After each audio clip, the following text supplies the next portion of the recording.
Okay, good evening, everyone. I'd like to call to order the regular meeting of the Planning Commission on Wednesday, February 22nd. Can you please call the roll?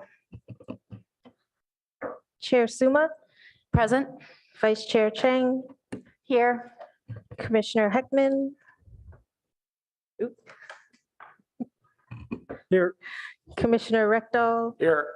Commissioner Rupavar, Present. Commissioner Templeton. Here. We have a quorum.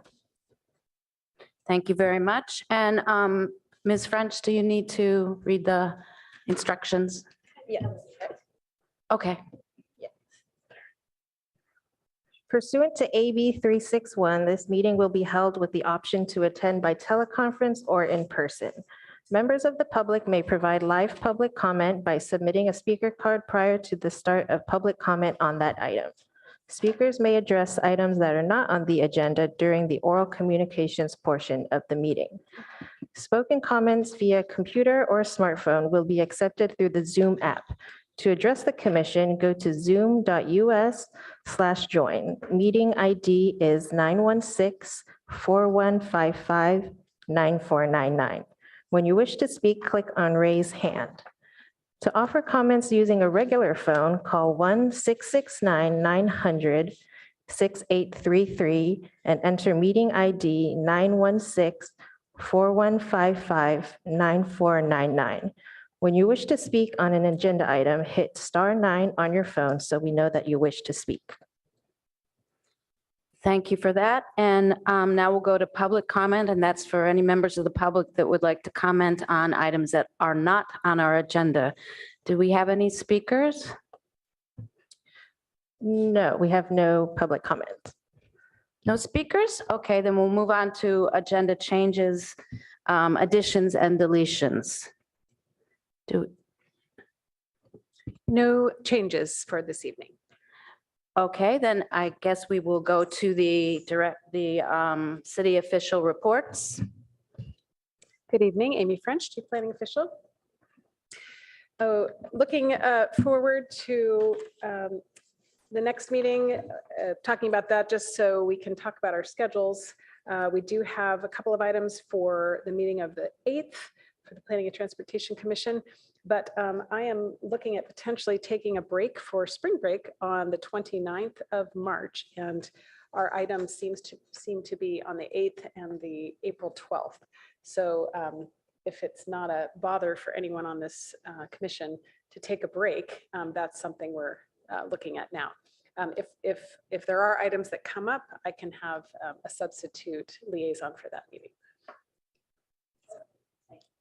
You're welcome. Okay, thank you for that. Any other city reports?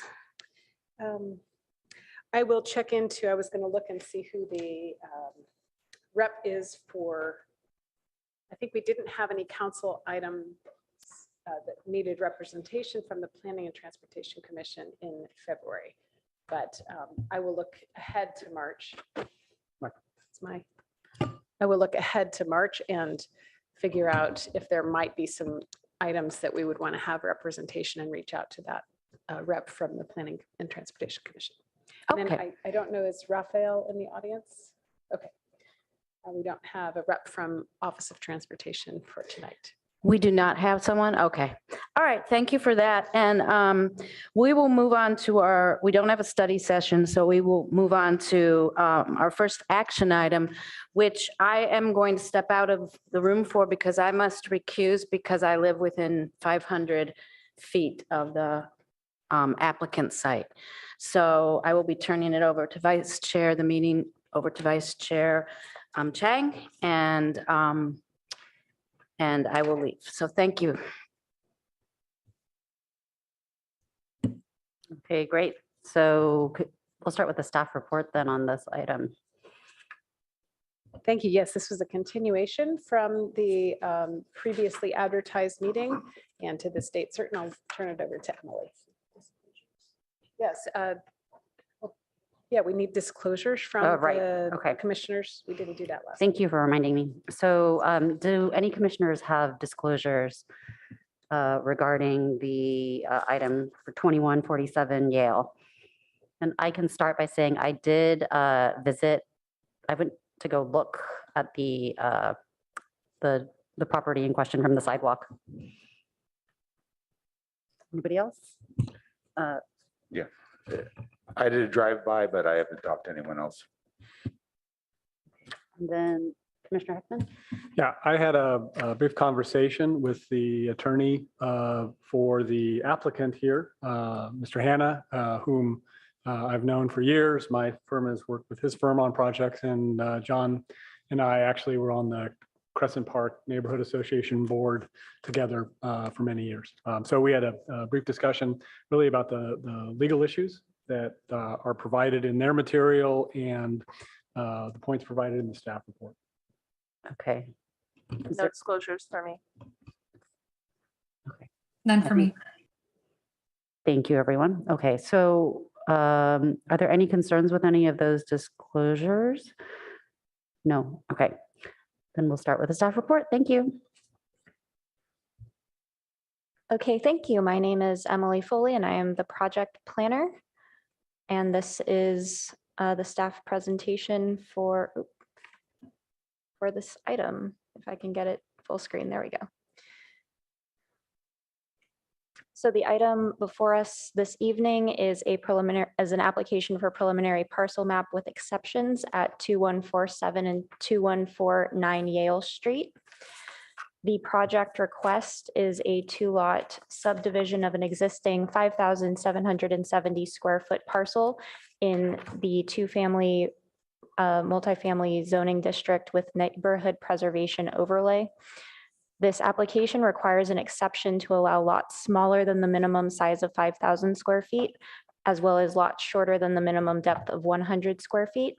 And it creates non-conforming setbacks and floor area for the 2 existing houses on the lot.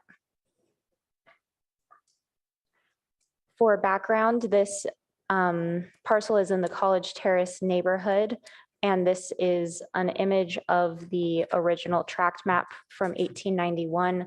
At this time, the lots had been established as underlying lots that are 25 feet by 115 feet along this block. However, because these lots were never separately conveyed, the 2 lots in question identified as lots 1 and 2 of block 48 of this map. Because they were never separately conveyed, they are not legally recognized as 2 separate lots. In 2007, the 2 existing houses were constructed. The existing configuration is 2 detached single-family houses with attached garages and a shared uncovered parking space. The RMD zoning district specifically allows for 2-family use under 1 ownership, which this fit under when it was going through the application process and is the current use today. The project overview that this application is applying for is a proposed subdivision to subdivide the property into 2 lots. Proposed lot 1, which is 2147 Yale Street, would under this configuration be 57.53 feet wide and 50 feet deep, as well as 2,885 square feet. Proposed lot 2 would also be about 50 feet wide and about 57 feet deep and 2,885 square feet. In attachment B, where it is listing the zoning conformance for the 2 lots, the titles of the columns are flipped. So it says lot 1 where it should say lot 2. However, the information in each column is consistent for the lots. The key considerations for the commission this evening is that we are recommending project denial because the lot sizes proposed are substantially smaller than the minimum allowed. It would create non-conforming setbacks and floor area, and it does meet the findings for a subdivision, which if met require a project to be denied, specifically finding number 3, and it does not meet the findings for an exception, which they are required to meet in order to be approved, specifically findings 1, 2, and 4. And as I stated previously, staff recommends that the Planning and Transportation Commission recommend denial of the proposed project to the City Council based on these findings. And the applicant and representative are here to make their presentation as well. Thank you. Thank you. Does anybody have any quick questions for staff, or if you feel comfortable holding them until after the applicant speaks, then we'll do that. If you do have questions that you think would be timely at this point, though. Okay, great. Thank you. All right, let's hear from the applicant, please.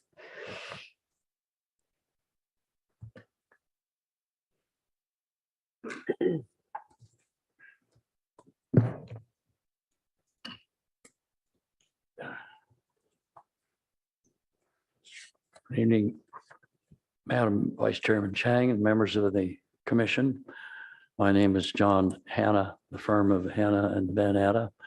I'm here representing Catherine Gelman and Firth Griffith, who are the owners of these two properties. I want to call your attention back to the College Terrace map, which is the origin of this whole issue.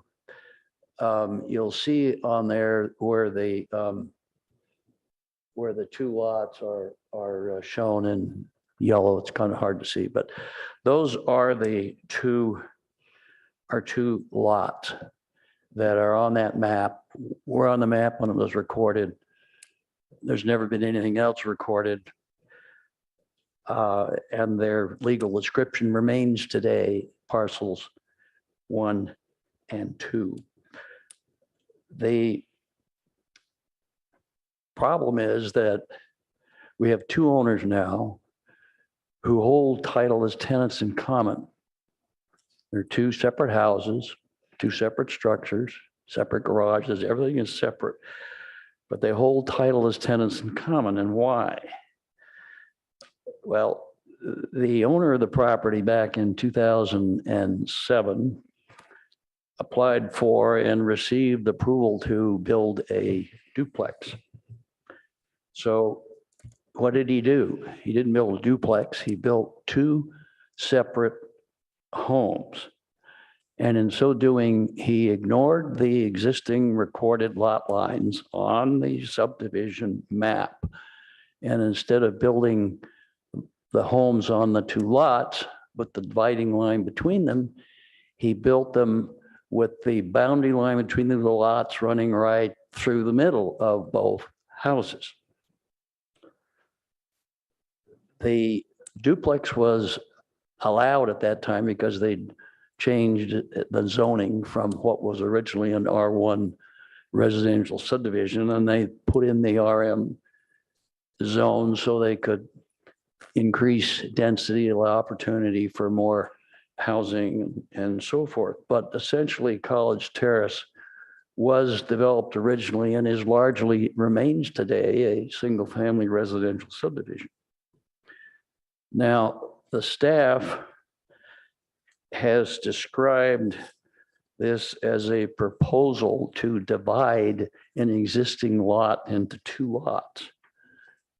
And that's a bit misleading because there's not one lot there. Any record that you look at, a title insurance policy, any deed is going to describe parcels or lots 1 and 2. So, and they've continued to be described that way. When I had a discussion about this with the city attorney, Albert Yang, we talked about this. And I said, you know, we ought to try a lot line adjustment here. It'd be a simple way to do it. And he said, yeah, it would be a simple way to do it, but there's one problem, and that is that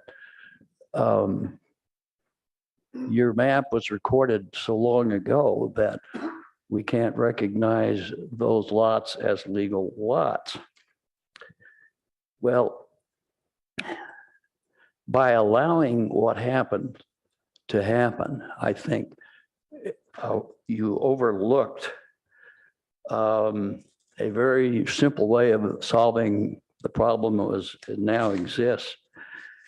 And that was the State Subdivision Map Act provision. Now, you know as well as I do that subdivisions are very complex, the procedure is very complex. You file the map, it gets reviewed by staff, they check the lot sizes, the dimensions, they review your grading plan, you have to provide for sewer, for utilities, for streets, for paving, you have to put up a bond. And then you get your map recorded.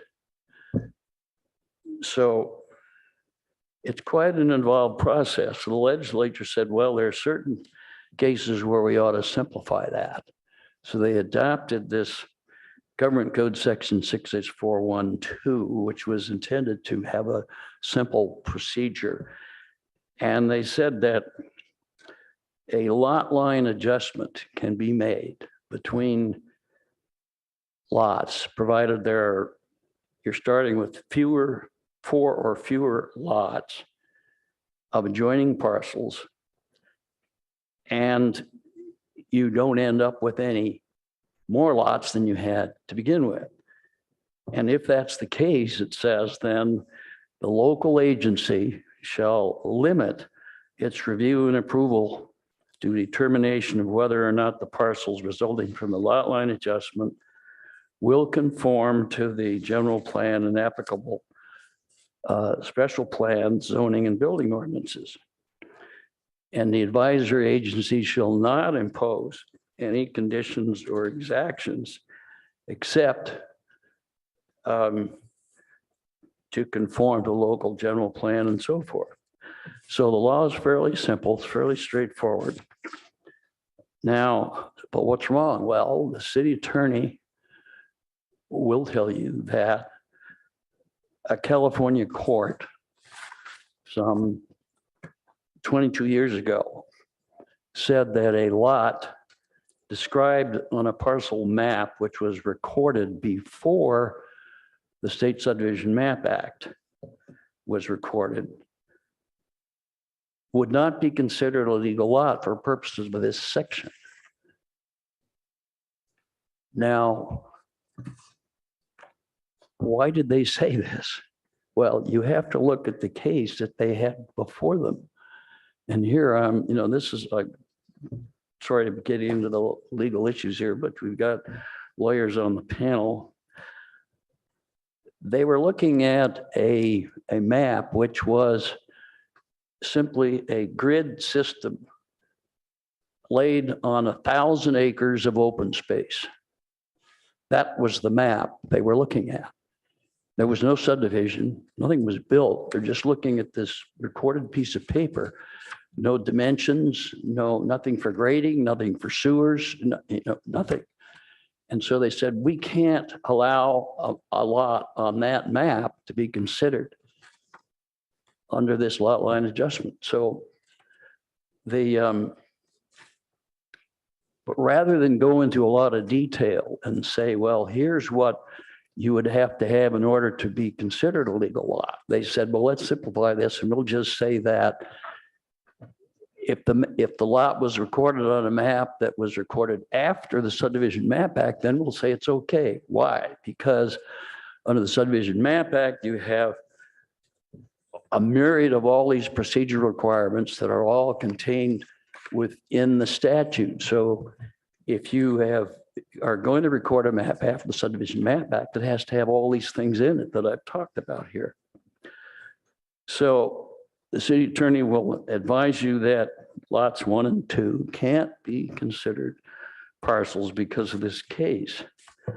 Now, he's just doing his job here, which is advising you that, well, okay, here's the statute, but here's this case out here that interpreted it this way.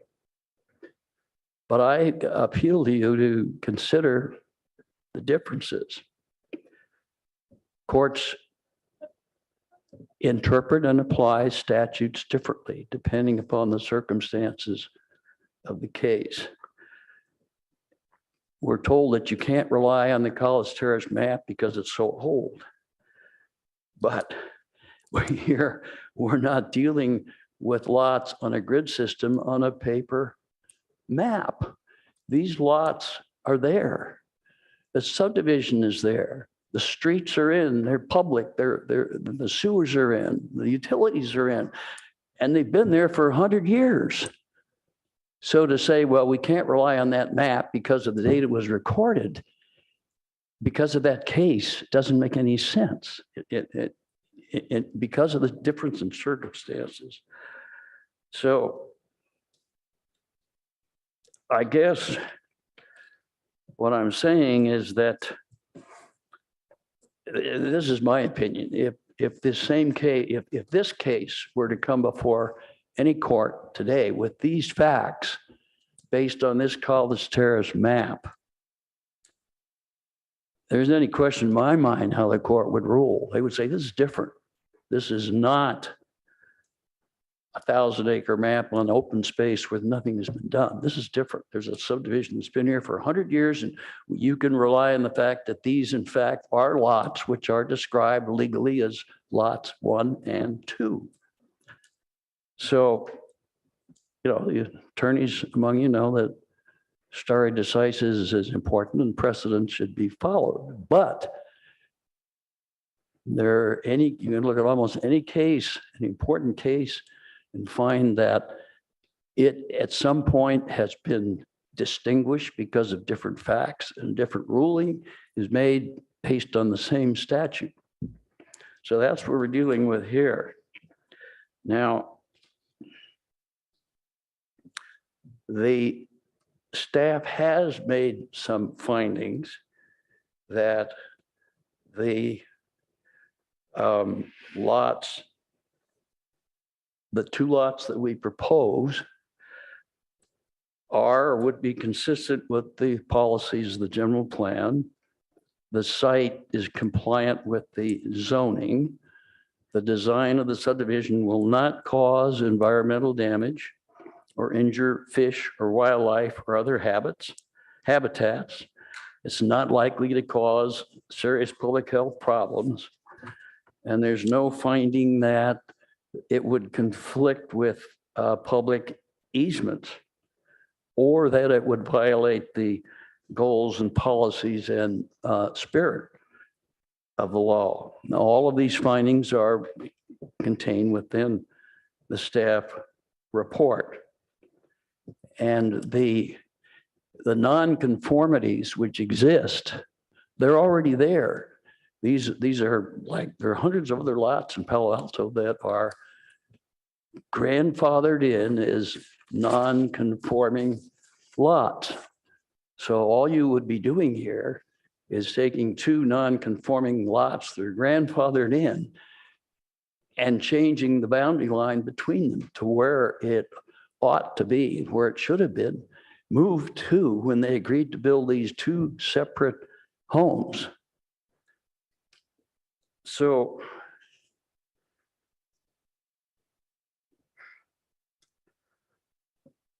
if we can look at the number 2 again, I guess, number 3, sorry. You can see there that, you know, these are obviously 2 separate homes. Go to the next one. You can look at them from the street. They're 2 separate homes, each have their own garage, and they each have their own parking place and a third place in the center that they can share. And if a lot line adjustment were approved, there would be an easement that would be created between them. And I should say that when I talked to the city attorney about this, about the lot line adjustment, and we discussed that this was before I had gone back and looked at the case upon which the facts of the case upon which this decision was made, that you had to have a map that was recorded after Subdivision Map Act. Why, he said that he thought that our chances of getting approval would be improved. He didn't say we'd get it, but he said he thought we'd have a better shot if we filed a parcel map with exceptions than if we asked for a lot line adjustment. principally because of this ruling in this case that I've discussed. So we'll go to the next one. So here is the proposed tentative map. And if you go to the next one, here is the proposed site plan. And you see, it's so obvious, it makes such common sense to do it this way. It should have been done this way back in 2007. And somebody, more than one person, was obviously asleep at the switch and allowed this to happen. So I will say this, that whether the city decides to do a lot line adjustment or to do a parcel map with exceptions, is there anybody who is going to tell the city that you can't do that? I don't think so. I don't think so. City has control over its own mapping procedures. And I don't think there's anybody who can tell the city that if you correct this, what is an obvious mistake, that you're doing something illegal or something beyond your powers to do. So I guess we're asking you to please do the right thing here. Either move the lot line or approve a parcel map with exceptions so that these two folks can each have their own home instead of owning half of each other's homes. So that if one of them wants to change the bathroom fixtures or decide whether they're going to plant roses or petunias, they don't Mr. have to have Hannah, a meeting. If you could just wrap up quickly. Okay, so that's it. I would ask you to really consider this and please do the right thing. Thank you. Thank you. All right, before we take public comment on this item, does a commissioner have questions? Thank you, Vice Chair. Thank you for the presentation. I have a question for staff. So I'm reading point number 4 on packet page 18.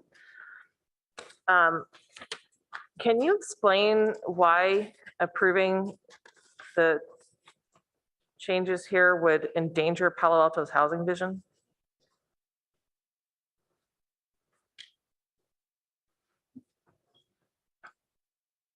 So what we included in that finding is that because the RMD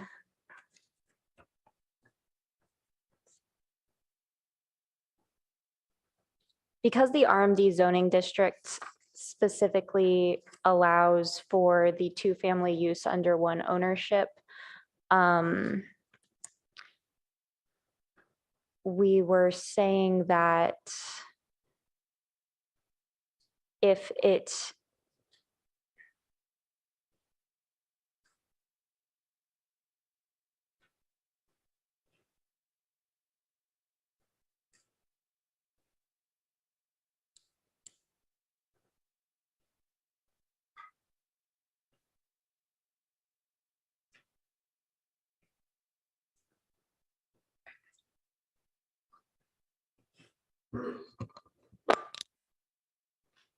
Are you reading from the staff report? Yeah. Okay. So what we have is that it would potentially set a precedent for other RMD zone properties, and if it becomes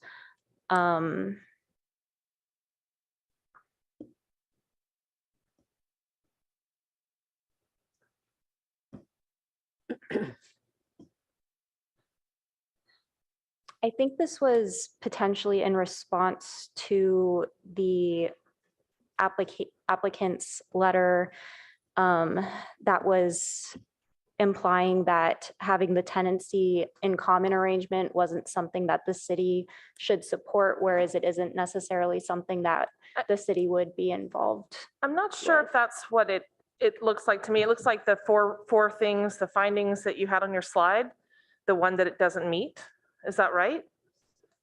Or am I out of order on which the exceptions are? So if I may, so you're looking at the exception finding 4 as opposed to the preliminary parcel map finding, is that right? Yeah, does that line up with the slide you showed earlier about the one area that this application, I'm trying to understand the city's objection because it's not clear.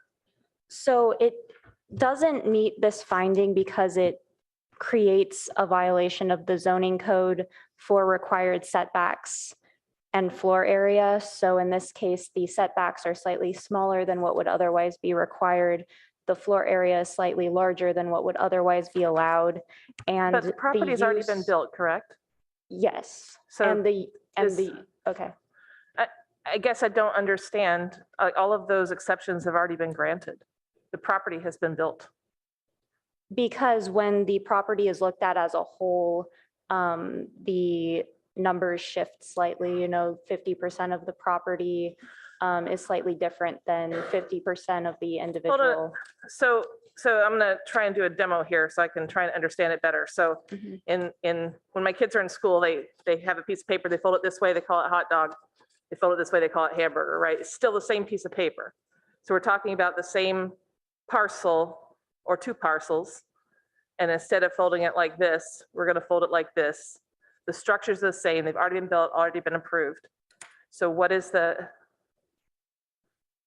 in order for us to be able to decide on, to make a recommendation on this, we need to understand the city's objection. And so far, the objections sound very theoretical because the property's already been built. So can you help us tease that nuance out, please?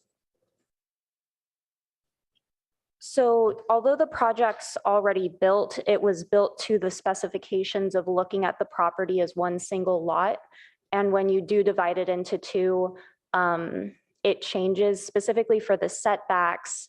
The street side setback along Yale Street is 16 feet, whereas the front property line setback is required to be 20 feet, and that's always for the narrower side. And so, but it's also for whichever one has the frontage. So. Did the city make a mistake approving this building the way No. it is? No. The Can you city help did us not. understand- Help us understand. 'Cause Yes. It's not okay. making any And sense. if I was asleep at the wheel, I approved this report as it went. Then you're the right person to help us Yeah, understand. Thank you, Ms. French. Vasudevan was the planner, and this went through the ARB review, and it was very clear at the time that it was one lot with a duplex construction, which in the RMD, which is 2-unit multiple family residential district, was the kind of development that was being sought in the RMD. But not- this is not a duplex. It's two freestanding homes. Well, it's 2 units on a property, which counts as, Detached. yes, but under the same ownership. When it came through, that's what it was approved as, under the same ownership with 2 units on one property.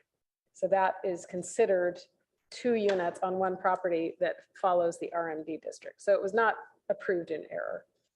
So it's completely compliant in all other ways except where the lot line is. Is that right? Well, the lot line was not recognized as a legal lot based on. Was that a mistake or was that? No, that was not a mistake. So why does the deed say to this? I know it's super technical Yeah. and I'm not trying to be, It was the difficult. I just wanna understand 1800s. it. It was Yeah. the 1800s. but it's on the and- deed. Right. So it's the underlying lot line. The legal parcel description describes it.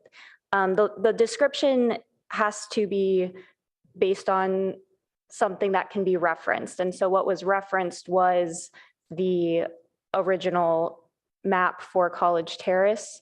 However, that's where the lot conveyance becomes relevant because although the description of this lot, the description of this one lot is lots 1 and 2 from the book of College Terrace's original subdivision.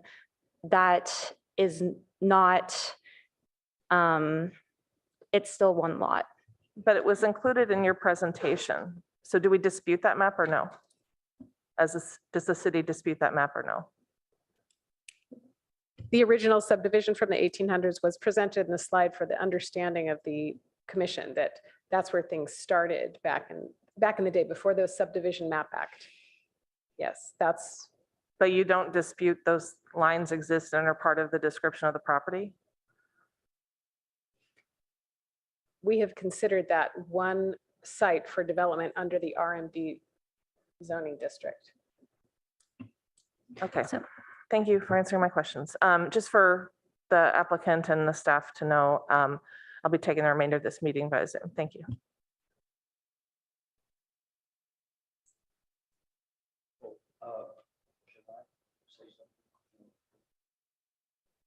Would you like to hear from the applicant? Yes.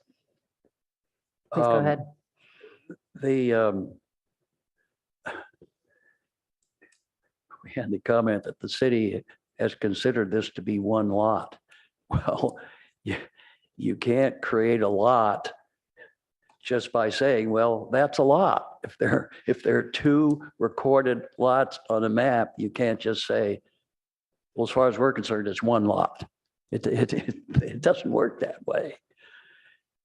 And the other thing I want to point out is that in the staff report on page 2, it says that the subject property is the only one within Palo Alto's RMD zoning districts with TC ownership and 2 single-family homes.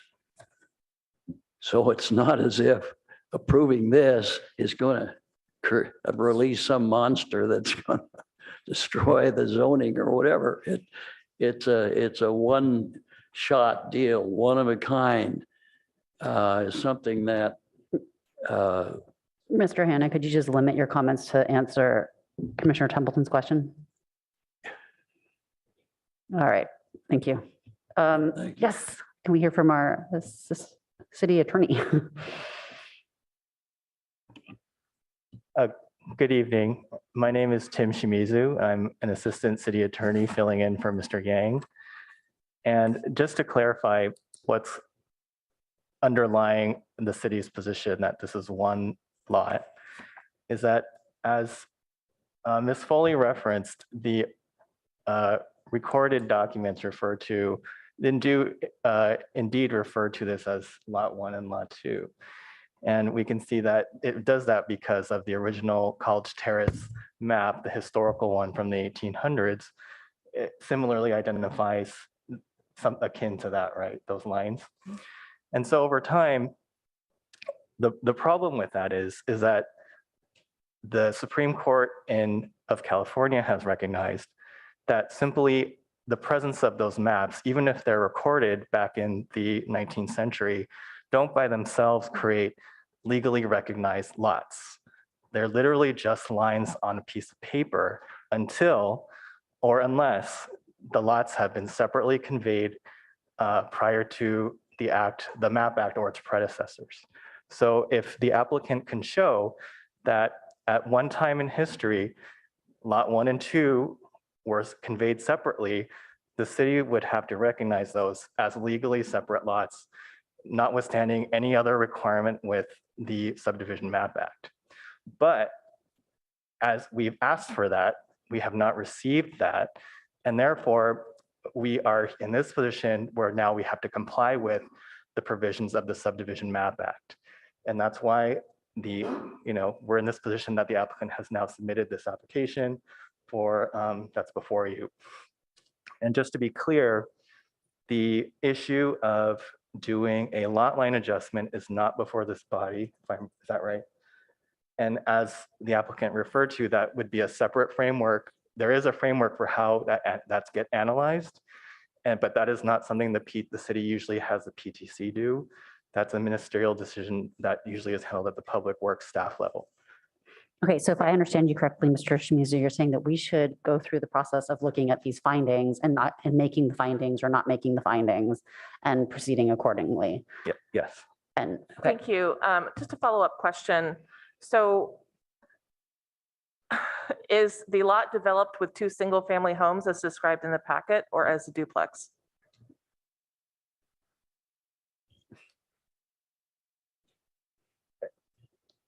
I guess I'm wondering, So when a development is proposed, and in this case, the development was proposed around 2007, the use is categorized into a use that is allowed by the zoning code. And so in this case, the zoning code allows two-family use, and we have not historically required those two family units to be attached. So whether they're attached or detached, there's two units on the property and it's considered two-family use. Thank you. Commissioner Heckman. And I'll be dialed in as soon as I'm out of the garage. Great. So yes, just in case we couldn't hear that, Commissioner Templeton will be joining us by telephone so that she can continue to vote. She'll hear the discussion. All right, Commissioner Heckman. Yeah, so, and we're just asking questions. We haven't had public comment Right. yet. So, question for staff on the, I do think there's a little, I think it's tangential, but maybe we could clear this up. In the applicant's documents, they refer to this 2007 application that resulted in the structures that are there today as being an application for a duplex. Right, that's the, it's in their correspondence. They give it a title of duplex. What I'm wondering is, normally we think of a duplex as 2 units attached with a common wall, right? But I think what our staff is saying is that that's not necessarily so.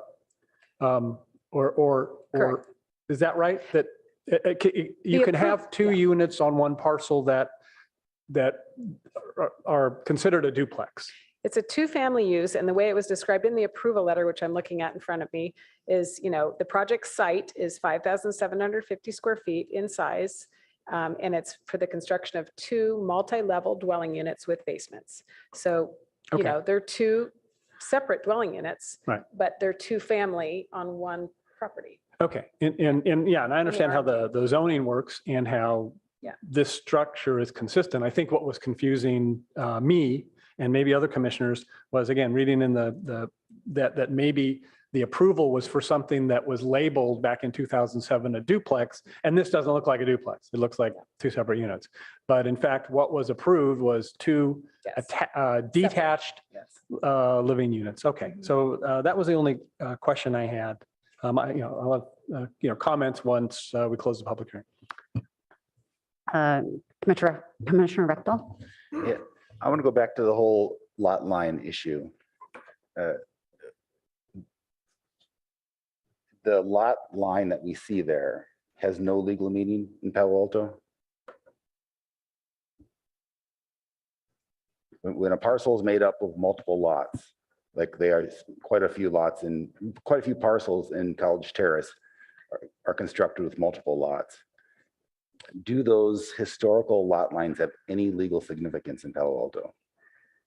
so they do only if those, so, back in that map that was from 1890s or before, they only have significance in terms of creating legally separate lots if someone can prove that those lots were then actually conveyed separately. But to the extent that adjoining lots, as they were drawn on the map, stayed together in common ownership, throughout history, as we think that these 2 have, the law says, including the Supreme Court says, is that they're not otherwise legally distinct. So the fact that this one parcel is made up of 2 separate lots is meaningless. Well, the law doesn't recognize them as 2 distinct lots. It says they remain as one because they've always been treated as one, and because they've never been sold apart, and we're assuming that's true, that they are still one unit. Okay, thank you. So I have a One more question. Well, and at least to the point of, and this whole framework is basically an exception to the Subdivision Map Act regular requirements for creating a new, a subdivision.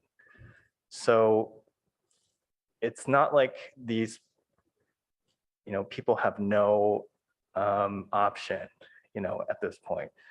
But if they want to avail themselves of this exception, they have to be able to show that the lots were separately conveyed at one time.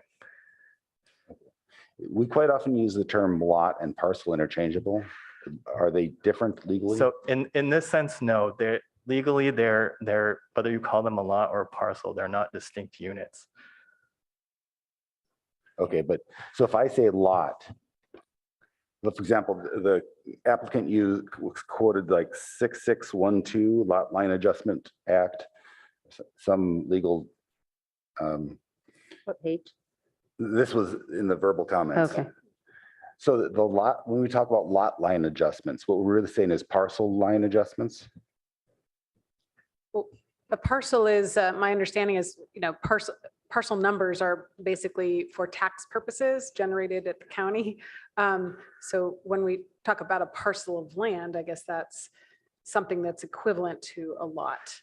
But Well, yeah, so just to clarify, a lot line adjustment already assumes that there are two or more legal, distinct, recognized pieces of land, whether you call them a parcel or a lot, whatever you call it. And that procedure doesn't, at least the city's position is that that procedure doesn't apply in this case because there is only one unit of land. While the intention in 1890 may have been to create more than one, the fact that they've always been kept together, conveyed together, and never been conveyed separately means that they can't avail themselves of this exception to the Subdivision Map Act. Okay, and so any lot line facilitation does not apply to this because that line that we see down the center of that parcel is meaningless from Palo Alto's standpoint. That's correct. Okay, And that's not just Palo Alto, that's the whole state law. That's state law we're following, not just Palo Alto's rules. Okay, thank you. All right, we've got a Commissioner Rupert. Thank you. Yeah, I had the same confusion around the lot line and the hamburger and hot dog demo. I think I understand it. You're saying there is not even any lot line on this parcel. There's no lot line. It's just a single lot is what your perspective is. So the position under the city's position is that it's literally just a line that someone drew in 1890 and put on this map. And had they wanted to effectuate that over time, they would have had to convey these pieces of land separately. But Right. no one's ever done that. So Right, it was common ownership. So based on that, you're saying it was single. So let me ask you this though. So from 1890 until 2000, when the Supreme Court case came out, they would have been recognized as separate lots because even in their deed, they're listed as separate lots with separate parcel numbers, APN numbers, whatnot. Is that accurate? So pre-2000, 1890 to 2000, they would have been recognized. It's only because of this Supreme Court decision that we now no longer recognize the separate lots. Is that accurate? no. No. Upon the introduction of the MAP Act over time and its predecessors, and in addition to courts dealing with cases similar to what the Supreme Court dealt with in 2003, in the Gardner case, that's the one I keep referring to. What's become clear is that parcels, either to get a legal status, a piece of land either has to comply with the MAP Act or its predecessors, or if there was no law at that time, such as, in the 1890s, it has to, and if people want to avail themselves of this exception, you have to be able to show separate conveyance.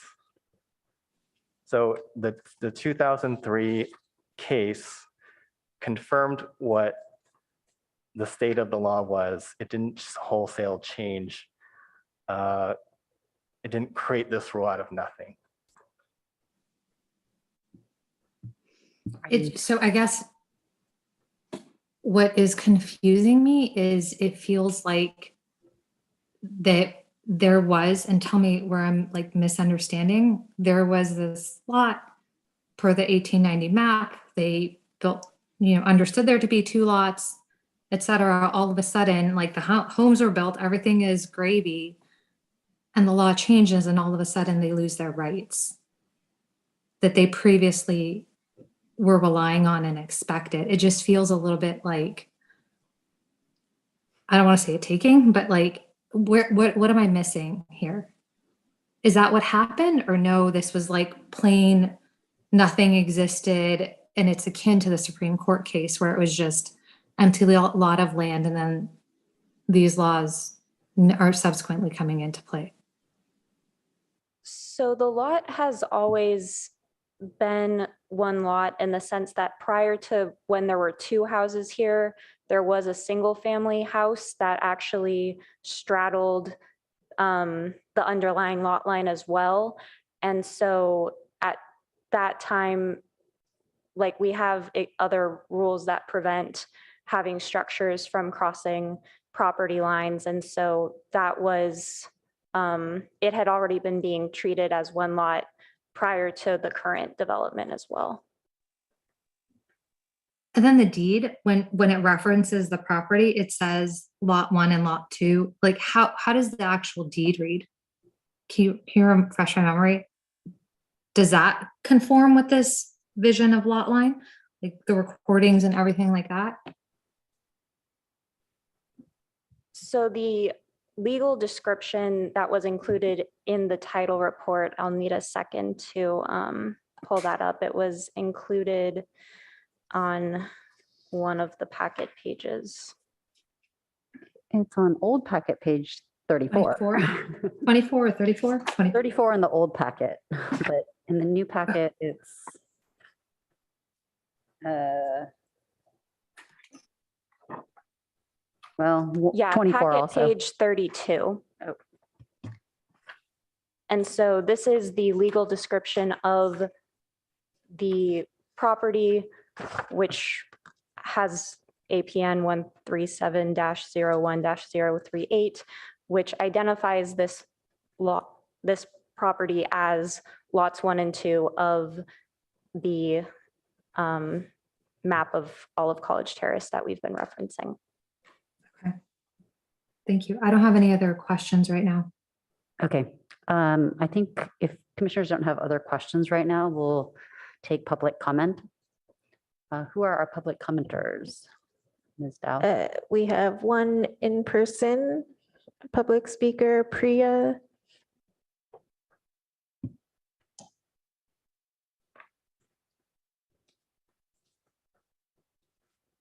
You have 5 minutes. Good evening. I'm Priya Graves. I live at 2130 Yale, so I'm across the street and a little bit to the north. Given this long discussion about lot lines, most of the properties in College Terrace, or many of them, have multiple lot lines underneath them because the whole area was subdivided or was parceled out by the folks in 1890 in these little tiny lots. That's why College Terrace has a number of very small units as well as a number of larger homes. But the larger homes are almost always on 2 or even 3 original lots. And they have no current meaning, really. I ask you to support staff's recommendation to deny this. I understand that the TIC is a difficult situation for the current owners. I understand their desire to be rid of it.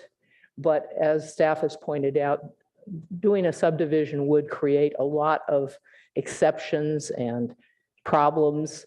And I see this as a potential slippery slope as a precedent for other subdivision applications, both in RMD and other places. Even folks with ADUs in their back gardens who decide they want to get rid of it and sell it separately. This could be pointed to if you grant this, since there's no real, I don't see that there's a real justification for it. You're going to create two lots that have excess square footage, underparked, insufficient setbacks, insufficient lot size, completely violating the RMD NP zoning, which has kept College Terrace as it is, a very eclectic and wonderful mixed neighborhood. This is not the only two dwelling on a single lot under single ownership in the neighborhood. There are others. So this is not all that unusual. And I think the idea of starting down that slope of allowing subdivisions under that circumstance is very, very risky. I also see that it could potentially lead to problems for these owners or future owners when they want to make modifications to the house or even possibly repairs that they might or might not be allowed to do so because of the fact that it is so non-compliant. I think that it's much better to leave it compliant as it is. I understand that tenant in common is an uncomfortable situation, but I think there's got to be a better solution to that. Thank you. Thank you. Okay. So I think now we have time for a rebuttal. Is that correct? Is that the process that we follow from the applicant? No, there's nobody online. Is that correct? Okay, so at this time we can have the applicant's rebuttal and they have 3 minutes.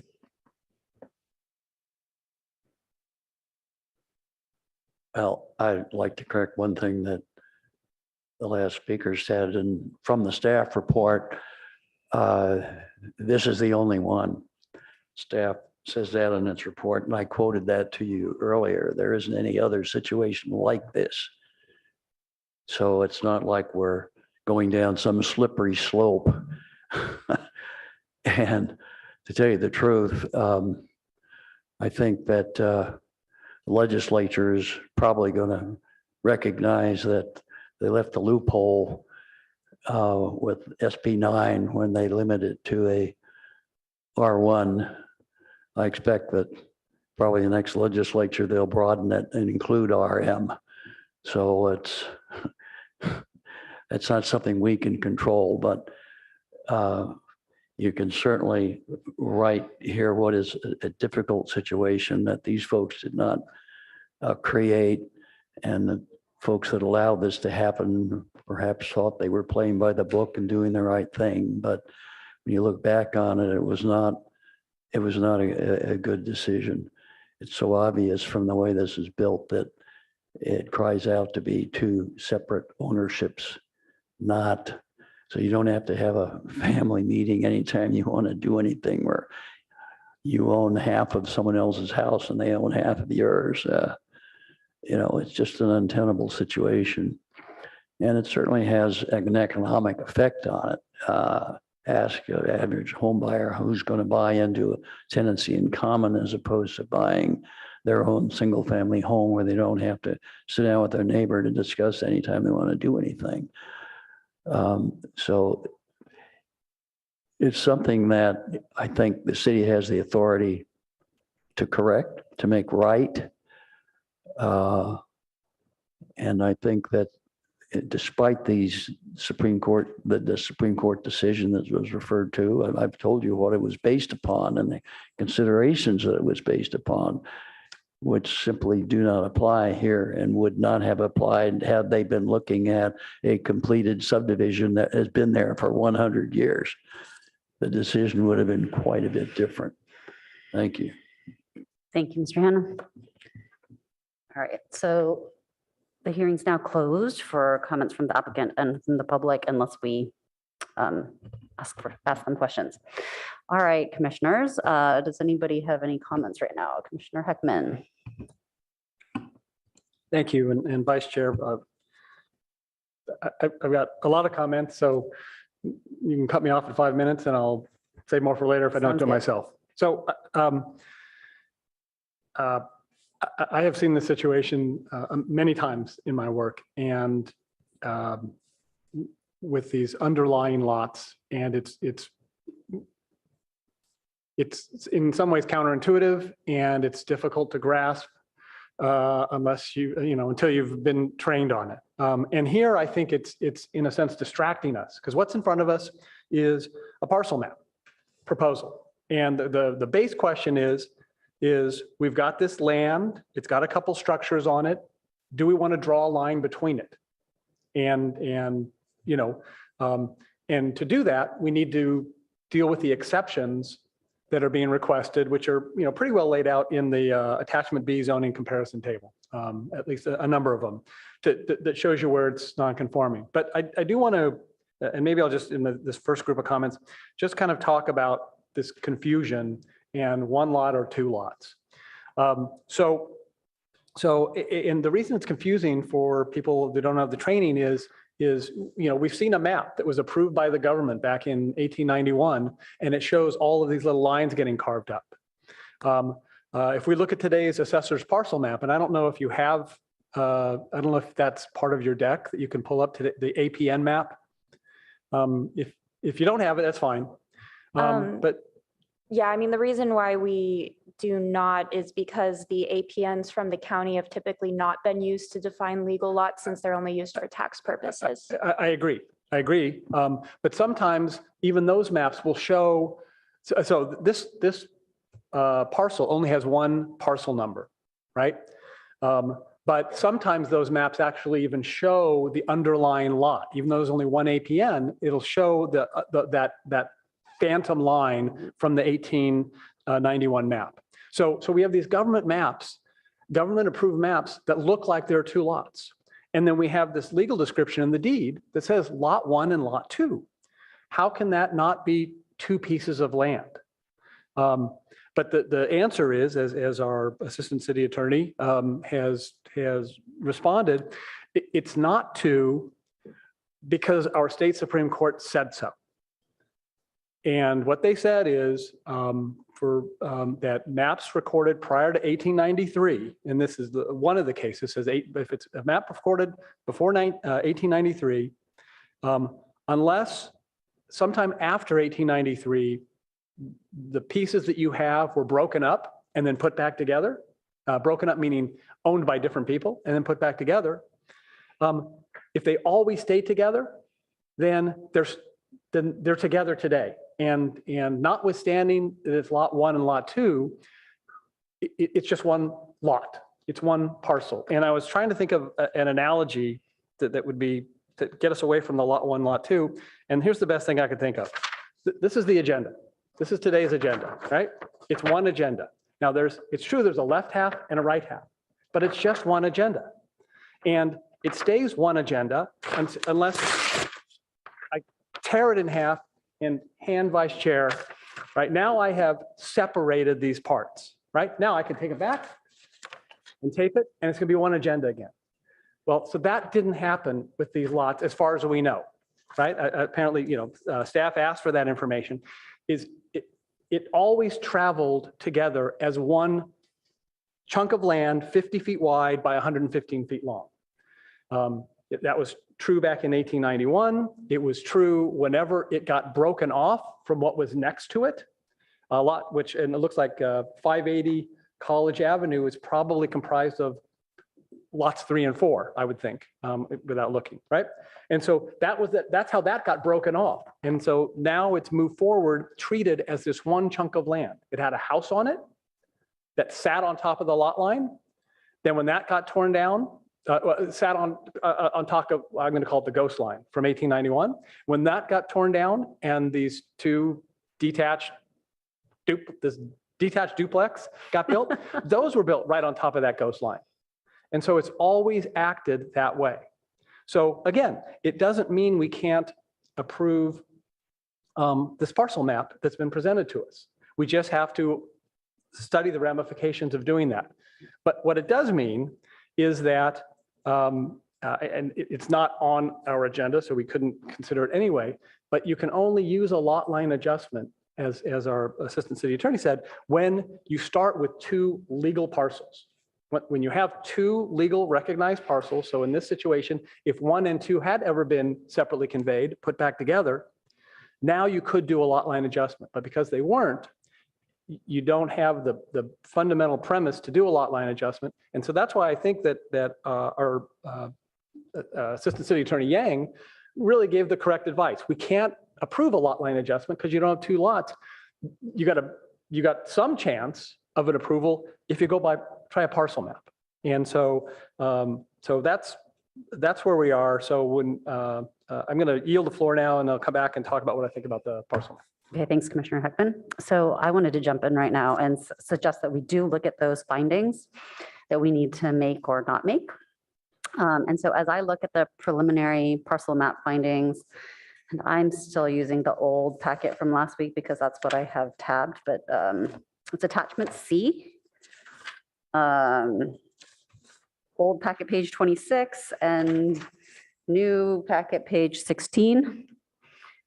And for the preliminary parcel map findings, I agreed with staff's analysis with the exception of, I disagreed for the third preliminary parcel map finding where it says that the site is not physically suitable for the type of development because no development is happening here.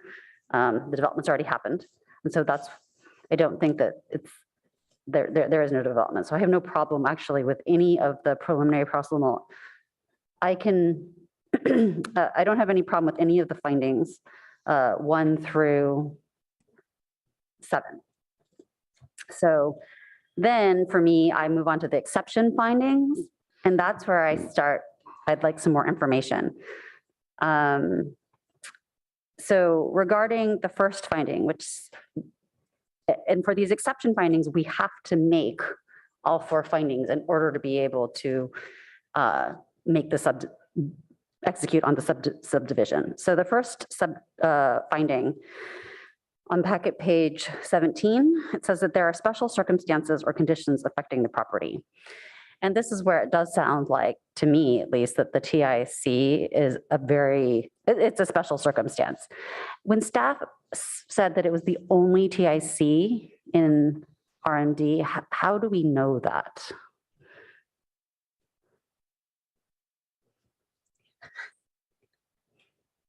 I would say that's anecdotal, being that I've been here a couple of decades and I have never heard of one of these. I know they're popular on the East Coast, but it's the only one I'm aware of. Right. That doesn't mean there aren't any out there. Okay. And then I also saw, thank you. I also saw in the applicant's letter that essentially that there's no one willing to finance TIC type sales of TICs except up in San Francisco. So to me, it seems like that this is a special condition affecting the property. And then that rolls right into the second exception finding, which is the exception is necessary for the preservation and enjoyment of a substantial property right of the petitioner. So I guess my question, and I should have probably asked this earlier of the applicant, is the current applicants bought the property in its current, as a TIC. Is that correct? And I would appreciate it if the applicant could answer the question. Can you hear me? Yes, we can hear you. Yes, my wife bought the property while I was abroad, and Santa Clara County told her she would only be subject to TIC for several quarters because they would not accept 2 people from Palo Alto signing checks depending on who was home. Huh. They said that the city of Palo Alto would not continue this TIC agreement also. And I think your situation a little different. It's a little different. So I purchased the home in May 2011. It's about 6 weeks before my neighbors did. And Ken De Leon had represented me. And my original, the TIC that I signed was with 12 investors, which was very unusual. And then when Firth and Shali bought it, there was another TIC that that I didn't even realize existed. The TIC that I signed was written by an attorney in San Francisco. It lists San Francisco, not Palo Alto. It was all very, very confusing. not sure if that answered your Yeah, question. thank you. but it was- Thank you. Okay, thank you.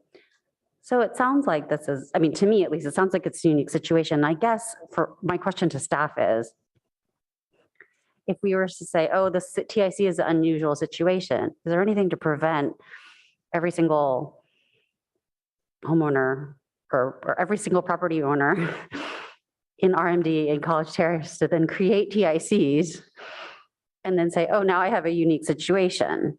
So that's what I wanted to ask. And does City of Palo Alto have any control over that at all?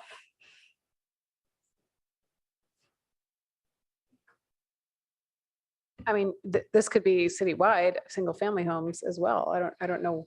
I mean, tenancy in common is not something the city regulates, right? Because So the ownership structure of any given parcel is not something that the city regulates. And that's why we did not consider that to be a special condition of the property, since we would just be looking at development standards and. So I'm confused about that statement that the ownership structure is not something that we regulate, because RMD specifically says it's supposed to allow for multiple dwellings under the ownership, under single ownership. So this is multiple dwelling, two dwellings under the ownership of two parties. well, it's a single owner as far as the, I mean, a tenancy in common is a single ownership. It's like, kind of like a trust or something, right? Where Right. two parties are part of the tenancy in common. I'm not a lawyer. The tenancy in common was not a condition or requirement for the two units being built. That was determined, by the developer when they became ready to sell it. Okay, but if I think about the spirit of the law for RMD, I don't think that, I wasn't there, but I don't think the intention was that, oh, we could then have tenancy in common of, all of these parcels executed in exactly this way. So for example, we don't want people building an ADU and then selling that ADU to somebody else. And that's essentially what these developers figured out a way to do. Is that? I think where there wasn't any monitoring by the city, what came in through the, architecture review process for a 2-unit development was a single ownership. So the city did not take part in anything related to business dealings after that. And then I guess I have a question for Mr. Shimizu then. Is there any way that we can prevent this from happening in the future? Because I do feel for the applicants here, it's clearly a very sticky situation, and sure, I can say that they should have known better and not entered into this situation, but it sounds like it was very confusing.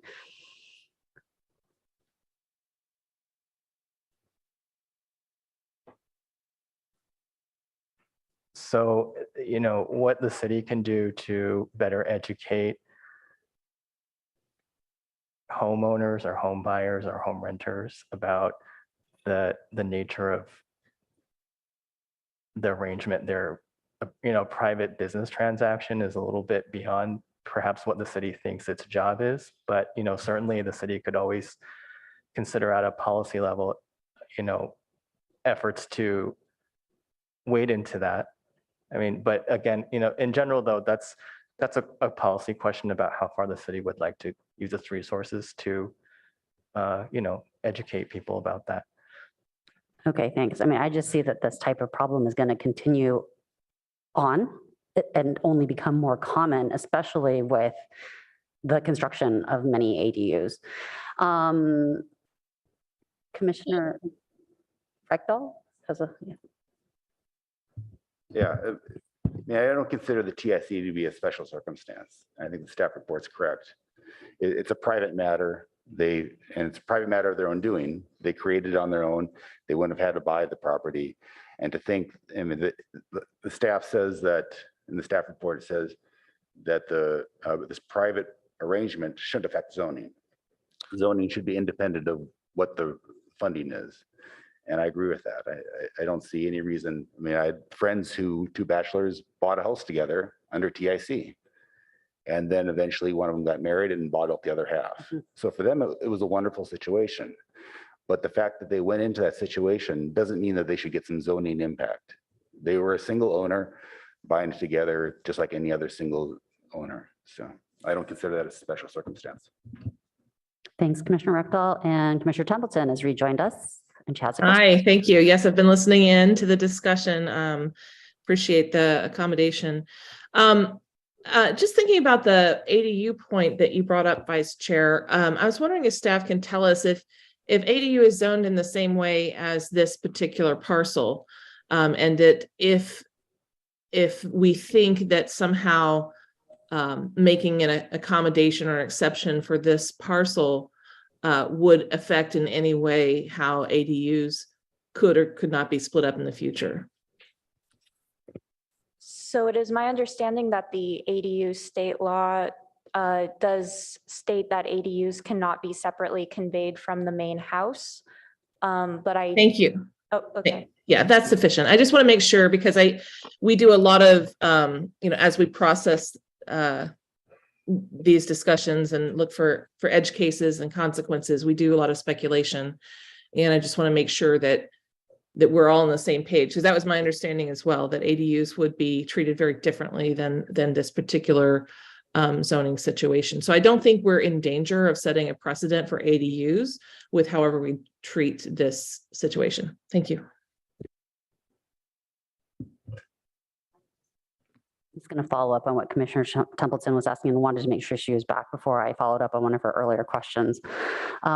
She was asking why staff is concerned about setting a precedent by doing something with, by granting this application. And could staff explain, because I'm not sure that staff really answered that question to Commissioner Templeton's satisfaction and didn't, at least for my satisfaction. So if staff could try to address that question again about why, with respect to exception finding 4, staff says allowing this exception would violate the spirit of the law by setting a precedent for other RMD zoned properties. So because College Terrace is an entire neighborhood built up of parcels that are based on this map, I think at that time we were thinking of if this would be used for other 2-family uses in the RMD district that have the underlying parcel lines regardless of the ownership structure. However, as Commissioner Heckman explained, that is separate from any given application for a parcel map. Okay, so staff's logic at the time was that allowing the exception would then kind of make real all of these ghost lines that are all over College Terrace. But given what Commissioner Heckman has said, it's actually an entirely separate issue, so it's probably not a problem.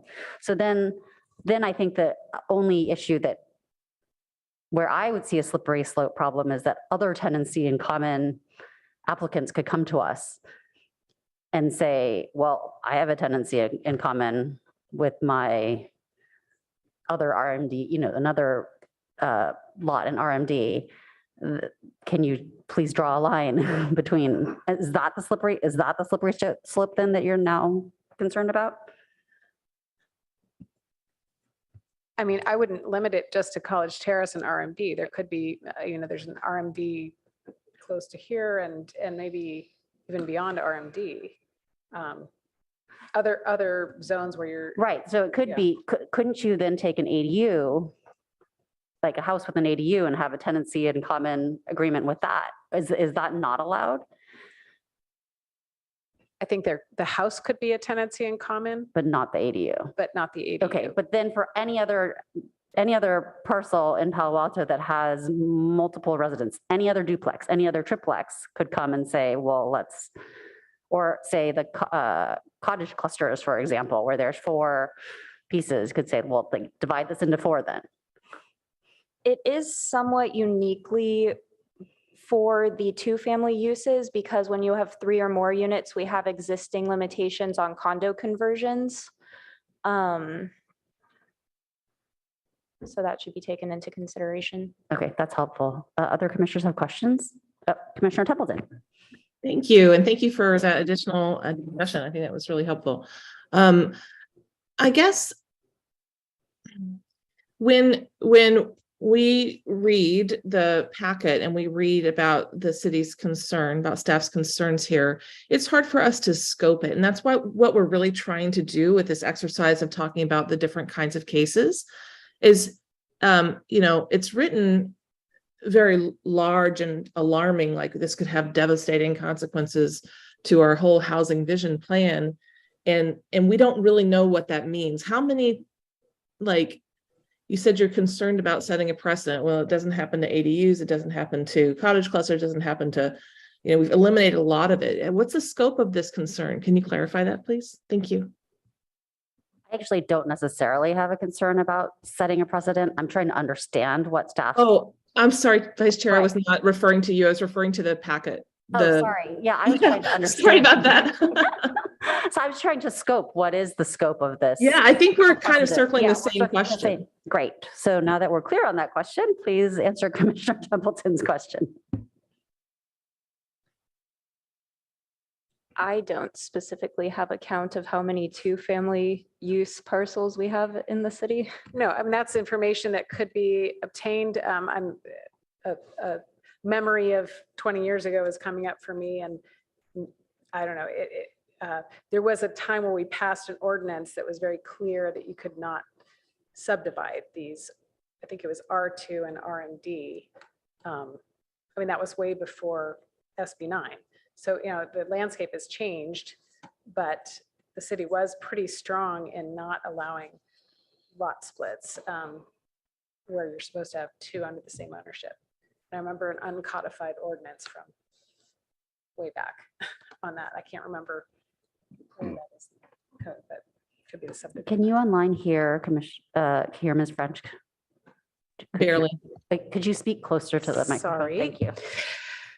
I just was remembering an ordinance that the city passed. I believe it was an uncodified ordinance at the time to make very clear in our code, and perhaps it was around the 2000s, that you cannot split lots in the R2 and RMD. You cannot condominiumize, I suppose. That was the ordinance, and I am remiss to not know which part of the code it made it into. Well, would this be considered condominiums? Two No. single-family homes. Well, right now they're not condominiums. They're not airspace condominiums because it's a tenancy in common. Right. So I'm just trying to understand if the ordinance you're recollecting is relevant. It may not be. I'm not sure I understand your question. You said that there was strong reasons not to lot split for condominium purposes, is what you recollected. And I'm asking, since this isn't condominium purposes, would that code that you're recollecting be pertinent or not? It sounds like it's not, it's tangential. I think it is tangential. Okay. So I'm sure we're all coming at this from different angles, but really we're trying to understand what's in and what's out and what applies and what doesn't apply. And it's really appreciate staff answering our questions because it's a tough one. But as we try and figure out how to make this decision and looking at the one point that staff is saying doesn't work, we're trying to figure out what are the ways. And also just incidentally, if there's another way that this should be approached that we haven't discussed, that the applicant should consider, or that the PTC can consider, that would allow them to achieve their end goal through a mechanism that staff can be on board with, we would love to hear that as well. Other commissioner comments? Commissioner Huffman? Commissioner Huffman? Yeah, thank you. So actually, I want to sort of tail end of the last set of comments I made. I did think that Mr. Hannah's point that the the state law that city attorney and I have been referring to really applied in a different circumstance. I think that's actually an interesting argument, and I haven't really studied all those cases with that in mind. I know it's certainly true for some of them, but the constraint we have is that we have to follow the state law until the state law changes. And so if somebody can, if Mr. Hannah's right, and he often is, if somebody can take that case to the state Supreme Court and have them say, yeah, well, okay, if it's open space, that's the rule from 2000, but where it's all laid out, different rule, then we can go forward that way. And maybe that'll happen. And if there's no parcel map tonight, maybe it'll happen in 2 years and then it can be done. Who knows? But I do think it's a good point. Now, I didn't want to ignore it and dismiss it because he may well be right. I did want to say tenancy in common. I think we're getting confused by a little bit or waylaid by the form of ownership. Tenancy in common is not really that unusual a tool. I don't know how often it's used in Palo Alto, but if you drive through San Francisco and you see all those beautiful 3-story Victorians, right, with 3 entries, right, very many of those are owned by a collective of people who each wanted to own a floor. And the way you do that is you collectively buy it, and then you have this agreement that says, I get to use the first floor, you get to use the second, and he gets to use the third. And that's what's happened here on this lot. And it's perfectly appropriate for it to happen. Alternatively, it could be owned by one person who lives in one and rents out the other. That's allowed. It can be owned by a company that rents out both of them, or has its shareholder, son and daughter, live in one and the other, right? It's all same ownership. And actually, I thought about, because I have concerns about going by parcel map, I was thinking about, is there another way to get these folks where they want to go? And where they want to go is they want the 2 structures separately owned, right? And so the first thought I had was, can we condo it? But then when we look at the zoning and see it has to be under one ownership, even though I think technically might be able to get a condo approved, although I don't know if we do a 2 condo, they couldn't separately own them. So it wouldn't get them where they were going. The other thought I had was on the zoning, and I'm wondering if staff can pull up the zoning map for this area of College Terrace, because I'd like to take a look at that. I can do that. It'll just take a minute. Okay, Our and parcel map's pretty simple. while you're doing that, let me sort of talk about the parcel map and sort of my concern. So this land is in the RMD district, right? That's multifamily zoning, right? Palo Alto has a lot of single family zoning. They don't have enough multifamily zoning. And in fact, our new housing element is going to make more multifamily housing or more dense the multifamily housing we have. I think that's more accurate. And I think we need to do that. We need to find more housing, and we need to, and so just as some people during that housing element process wanted to protect the integrity of the single family neighborhoods, I'm concerned about protecting the integrity of the multifamily neighborhoods and keeping them multifamily. And so one of the concerns I have here is that if we do this lot split, parcel map lot split, what we will have done is essentially created 2 single family lots in an area of multifamily. And I am concerned, and they're micro lots, right? Because this whole, I have a 6,000 square foot lot, which is pretty standard, kind of on the small side for Palo Alto, probably about maybe average size. This is a smaller lot right now, and they want to break them into 2 lots under 3,000 square feet, which in my business we call micro lots, right? It's kind of a different product. I don't know that I'm adverse to that product, but if we're going to create that product in Palo Alto, we need to do it, we need to do it in a thoughtful way rather than a piecemeal way. And so when I look at, even before I look at the findings, and I've said many times that we have to have ordinances and standards that people who want to build something in Palo Alto can rely on. They see it in print, and if it says you can do this, then you should be able to do it. The concern I have here, and again, I think attachment B, the zoning comparison tells the tale, is none of the rules apply, right? In order to create two separate lots, we make the size of lots non-conforming. We make the minimum site depth non-conforming.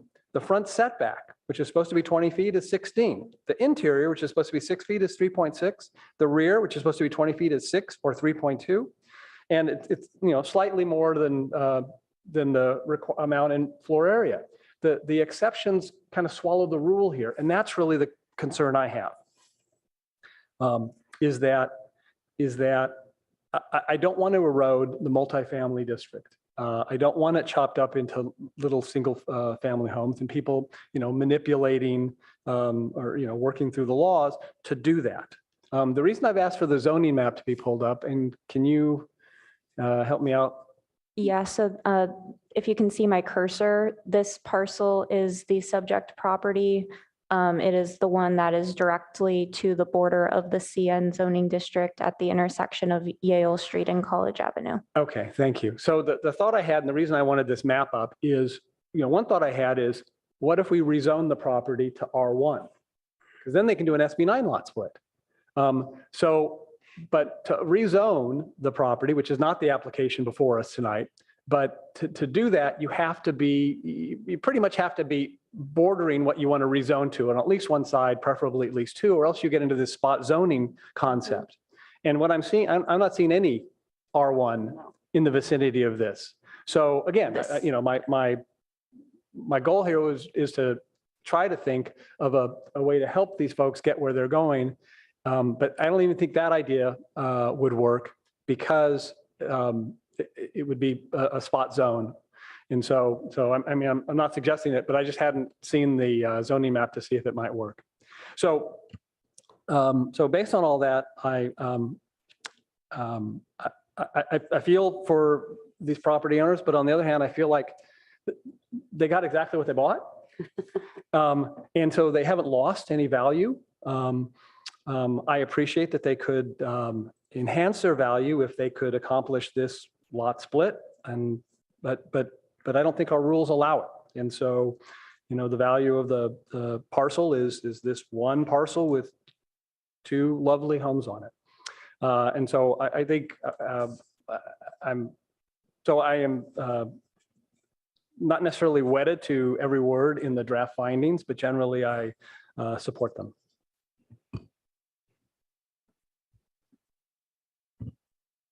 Commissioner Templeton.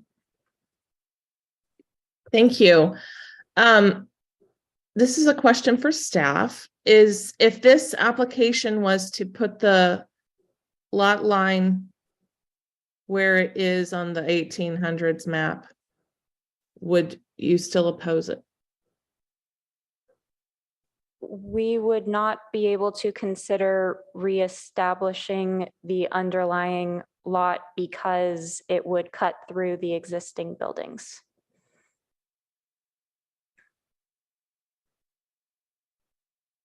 Even, wow, that's a catch-22 right there. The reason I was asking is I was wondering if they could sell each other those lots if we were able to split it the other way, and then they would be able to move the lot line after that. Because perhaps that would be more like things around it. I don't know. So you're saying it wouldn't, it's the structure that the city approved that's preventing them from splitting the lot along the underlying lot lines, historic lot lines? So it would still be the same process. It would still need to go through the parcel map with exceptions process. And so we would have to make new findings for that lot configuration. And, hypothetically, if we were to do that without really having taken time to consider that, we would certainly consider the fact that it would be a new property line cutting through existing structures as a potential reason to recommend denial for that. But even if the structures weren't there, it would still be non-conforming because it'd be too small. Yes, That's my question. Okay, so, but it would still be something the city would object to because the structures are on it and because it's non-conforming, even though it would be aligned with other lots in the neighborhood. right. And because the lots would be significantly smaller than the 5,000 square foot minimum and the 50-foot minimum width and 100-foot, it would meet the depth, but that would be it. What percent of lots in the neighborhood do you think, and you can just ballpark this, are those original really small skinny lots? So we can pull up the zoning map again because. Yeah, this let's take a doesn't show look. It our looked like there was a lot, Yeah. like a significant number that would be non-complying in the same way. That's what it looks like to me. So yes, it would be non-complying, but in the same way everything else is. So I'm trying to zoom in a little bit further. This, you can see the two addresses, but we have this as one rectangle. So, oops, sorry that it's moving around on us. That's okay. It's Um, nice that you were able to pull this up. Thank you. So we know that, at least for reference, this rectangle here is approximately 50 feet wide and 115 feet long. Just as an example, it appears that the 2133 and 2139 lots are quite a bit narrower, but the 2145 lot is approximately the same size as the neighboring subject lot across the street. It's a similar condition in terms of there being a wide range in the size of the lots. Okay, thank you. I'm just trying, what I'm trying to get at here is there's a lot of technicalities and I understand that's what we're doing. But it's trying to figure out, are there other ways that this works for the neighborhood? And it sounds like there might be, they're not before us. Those are other kinds of applications to consider, basically, right?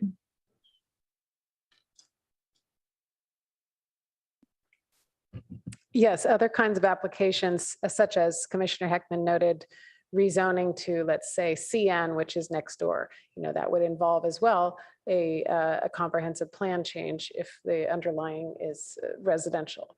So, there's multiple, I guess, other possibilities, but they're not before us. Okay, so the city's primary objection is right now, all of this land that we're discussing tonight is owned by quote unquote one person. And that is the problem with splitting. One problem with splitting the lot is that would take away from the intention of the zoning and neighboring properties. And the other is that the lots would be really small. But I think we can, so my concern is that when that part is brought up, I look at the rest of the stuff around it and there's so many others that are really small too, right? So it's hard to tease apart the specific thing that that the city is opposing. Thank you for kind of walking me through some scenarios there. Are there additional comments? No comments. Would anybody like to make a motion?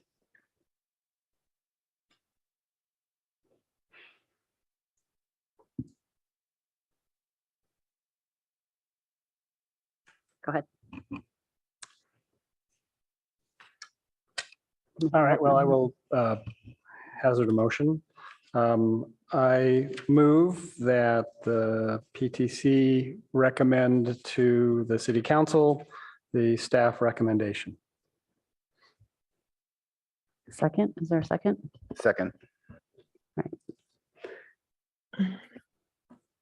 And Commissioner Templeton. Yes, I was wondering if the maker would consider voting on a per finding basis.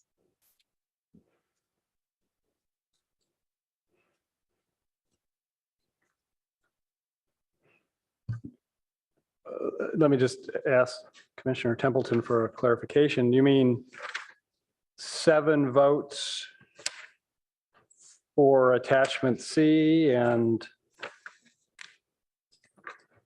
If staff could bring up their findings that they wanted our input on, that might be helpful. Because most of them I can support.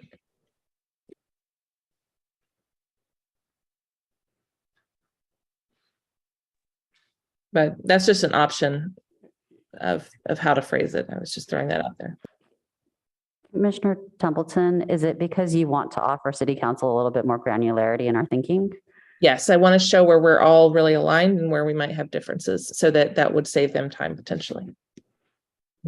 I like that idea. That's just me. so What does the maker of the motion say? yeah, so I'm not, I'm open to that. So, but what I think we would want to do is, to the extent anybody wants to craft one or another of these total 11 findings, let's get that done first.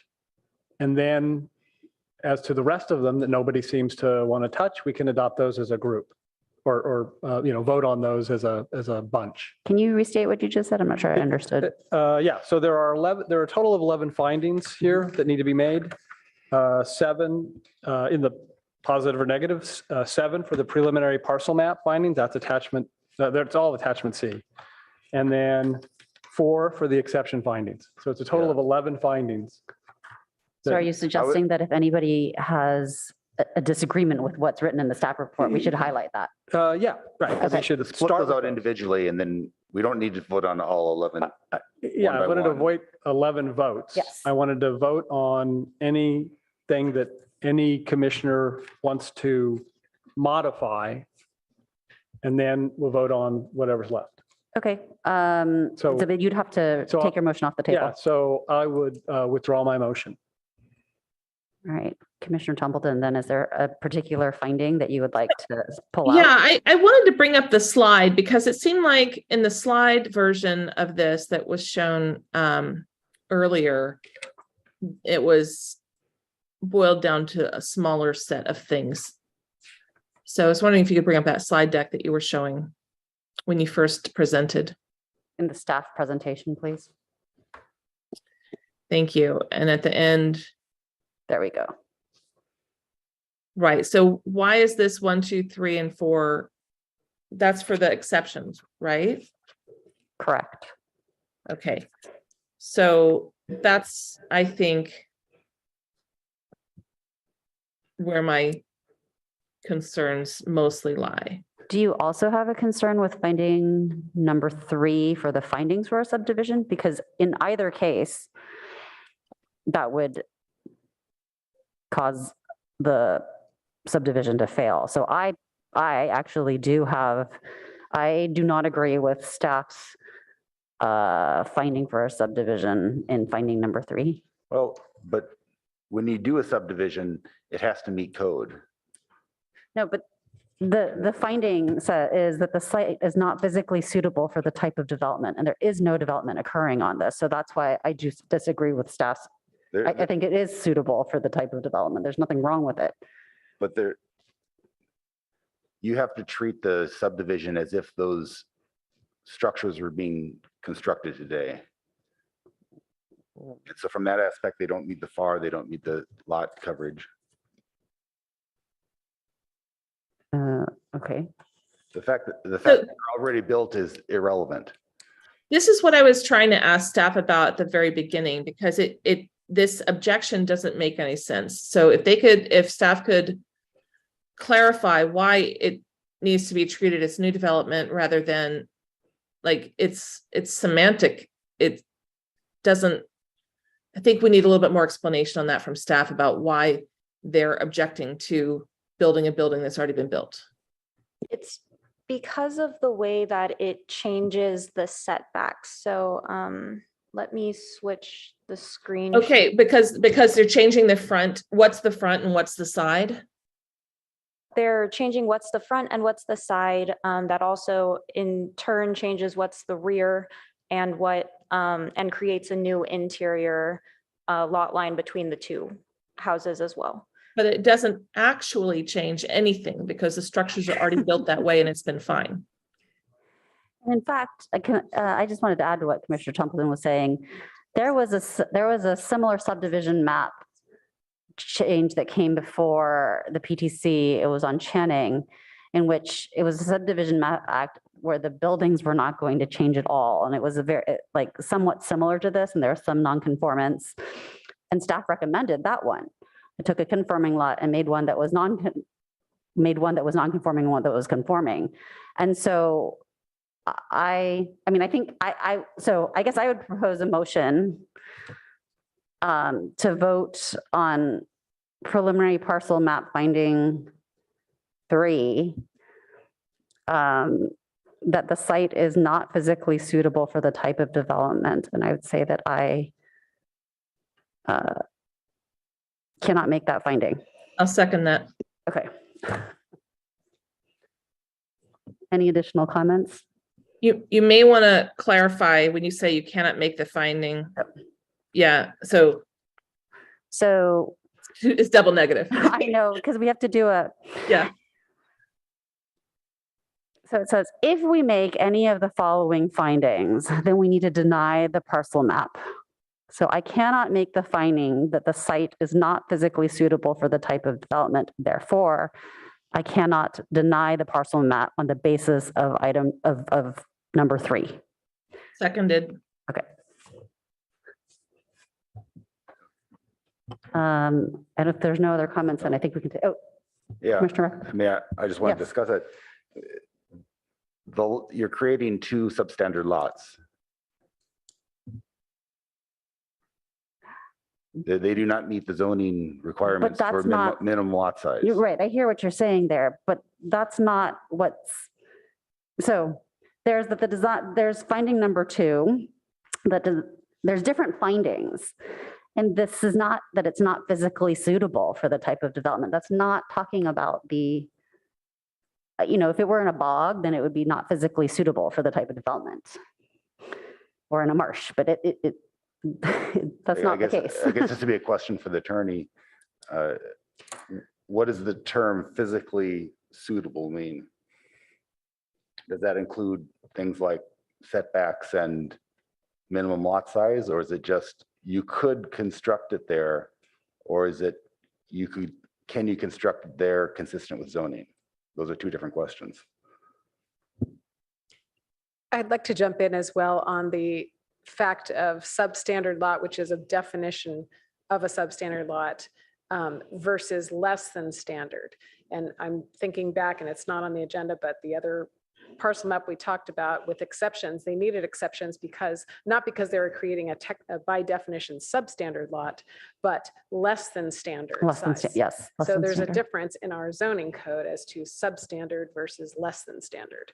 It's semantics, but there is a definition. So these would be substandard in size.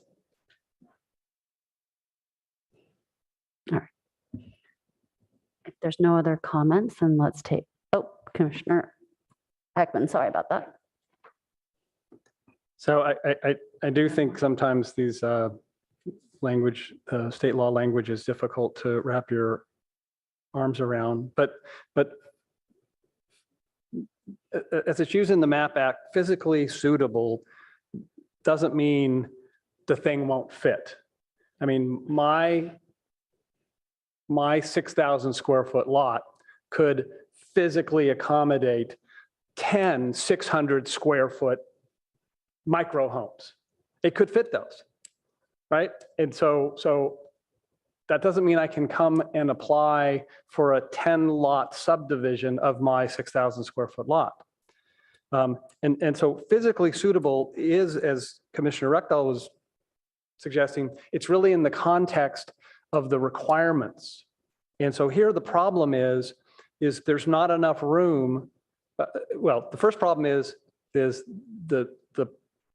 each parcel would be less than 3,000 square feet, which is not as big as 5,000 square feet, which is the requirement. And because each lot is so small, when you put these structures on it, it crosses the setback lines in almost every direction. And so I think that's what it means here, that the site isn't physically suitable for the type of development. But primarily, it really doesn't have to do with these structures that are there, because we could scrape the structures and still be here facing this. And the question is, can we grant 3,000 square foot lots where 5,000 square feet are required? And I think the answer is no, it's not physically suited, because physically it doesn't have enough square footage. So that's how I read 3, and that's why I would not support the motion. I think that the staff has it right in their finding here. Commissioner Templeton? Yes, I just want to point out that it literally does support the structures because the structures have been permitted and built according to what the city has allowed. Now, whether we call, street A the front or street B the front is Of that, because this is a point Commissioner Templeton made earlier. Again, you go back to attachment B, the zoning comparison table, look at the first 2 columns. What was built there complies with every single requirement of the RMD zoning. Size, length, width, number of units, every setback, and maximum floor area. So there are different rules for multifamily than there are for single family. And so it fits because it was built in a way designed to fit the multifamily rules as one parcel. So I don't think it fits when you break it into 2 pieces. And I know it doesn't, because that's the last 2 columns of that table. Okay. Any additional comments? All right, let's call a vote on this one. Vice Chair Chang, Yes. Commissioner Heckman, No. Commissioner Rekdal, No. Commissioner Rupavar, No. Commissioner Templeton. yes. Motion does not carry 2-3. All right. Does anybody need to speak to their no votes? I think we kind of covered it, but all right, let's move on. Is there anything else that we would like to pull out?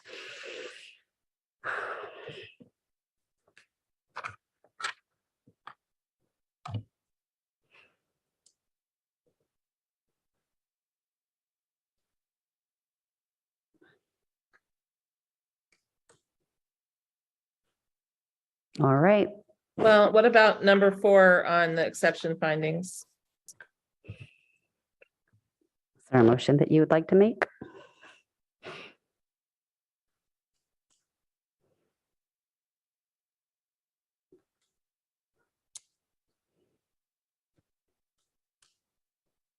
Well, I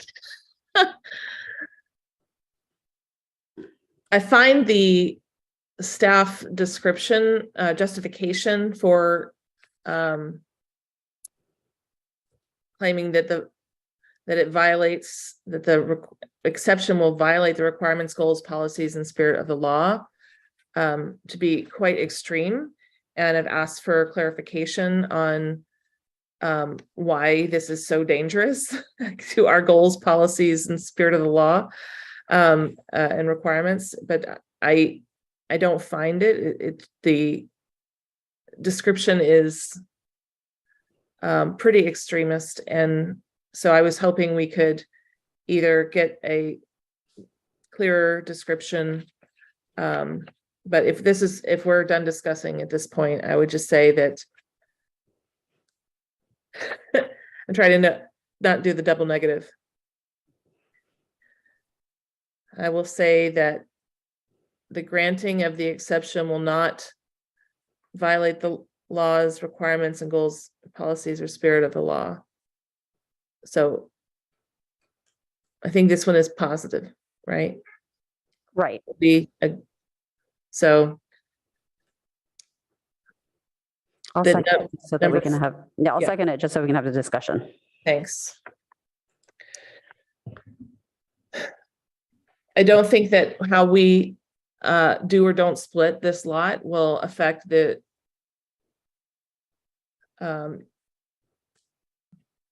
vision of the city's goal to build more housing and increase density in residential neighborhoods. I don't see yet, and staff has not sufficiently presented that this will cause a devastating, catastrophic downstream effect. That's what I'm suggesting, that finding was not sufficiently justified. Any other comments? Yep, go ahead, Commissioner Rectal. Yeah, there's a lot of points. I don't agree with all of them, but I agree with the gist of it. So especially the last line is a bit, I think they overplayed their cards on that one, but the gist of it is I would not grant number 4. So are Commissioner, we For what? so this is voting for whether we find 4 or whether we agree with the staff description. So if you don't agree that doing this will not violate the requirements, goals, and policies and spirit of the law, it would be helpful to hear why. Because, and if your answer is what staff wrote except for the last sentence, that's fine. That's what we're trying to figure out. Like, I think the bulk of the points are correct. I don't agree with the last sentence, but I will find for that. I cannot find that. So I'm saying no for 4. okay, Commissioner Heckman. Yeah, so I don't love the way the finding is written. That's not staff's fault. That's the way it's adopted in our ordinance. The granting of exception will not violate the requirements. Well, every exception, the nature of it is to deviate from the requirements. So I don't love it. I do think that perhaps in providing this, the finding, staff maybe overstated the impact. I do think that the granting violates the spirit of the law because, as I said earlier, the accumulation of exceptions necessary to allow this are contrary to what our effort should be, is to mostly follow our requirements.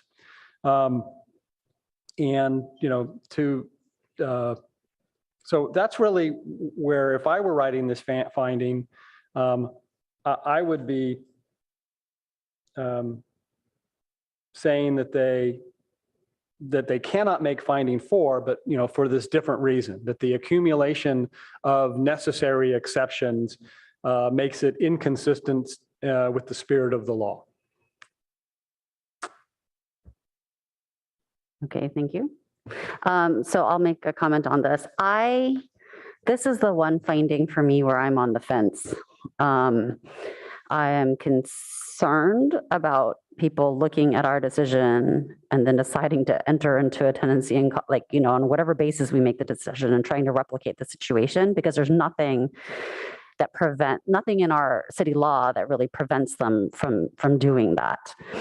And so I don't know which way I would go on this one, especially because it doesn't look like there's enough information to understand how many, staff didn't know how many parcels might be affected by a decision that we make, how many parcels might be affected by any precedent that we're setting. But I disagree that it's a problem in terms of the particular lot sizes created by such a subdivision, because this is College Terrace, and historically, it's one of the oldest sections of our city. It probably has the most non-conforming parcels and developments, maybe except for downtown North.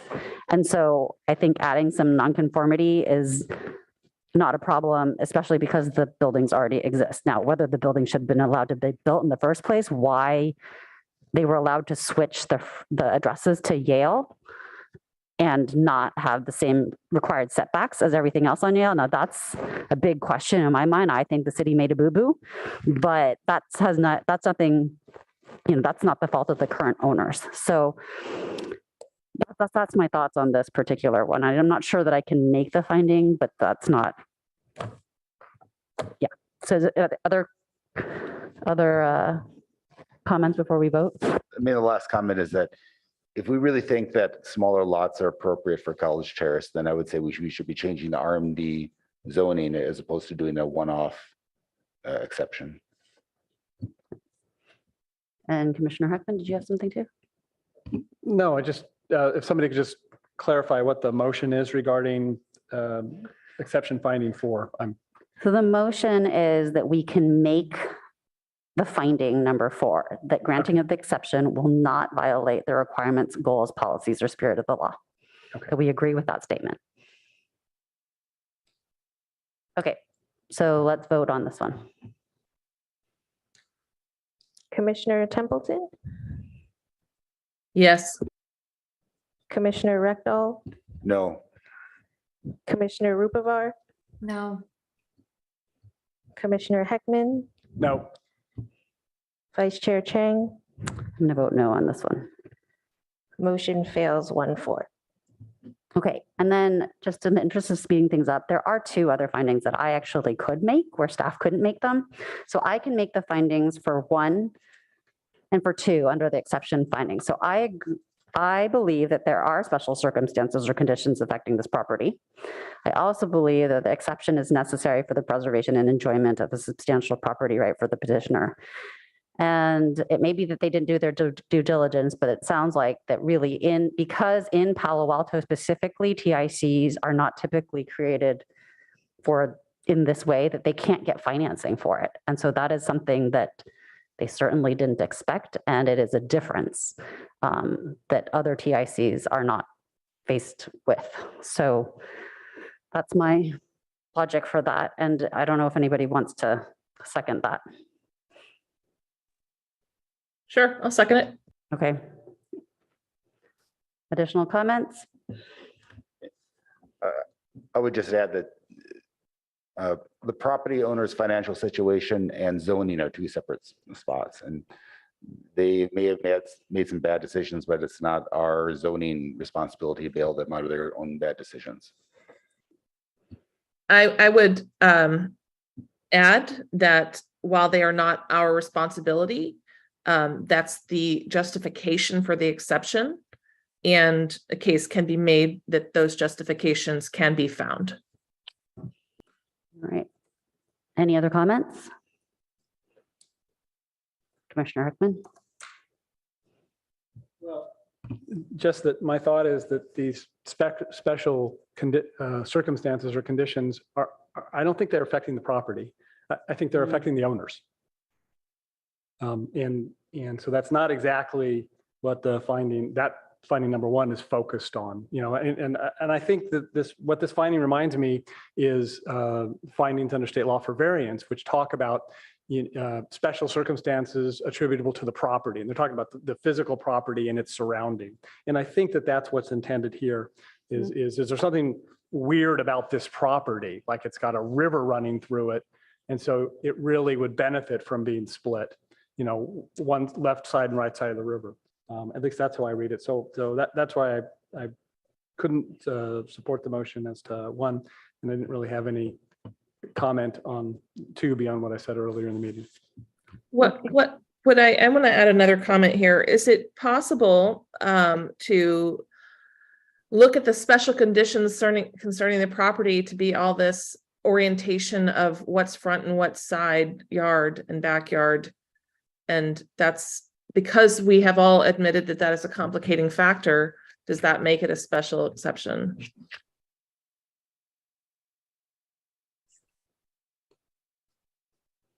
That's a physical property. Where's the front and where's the side?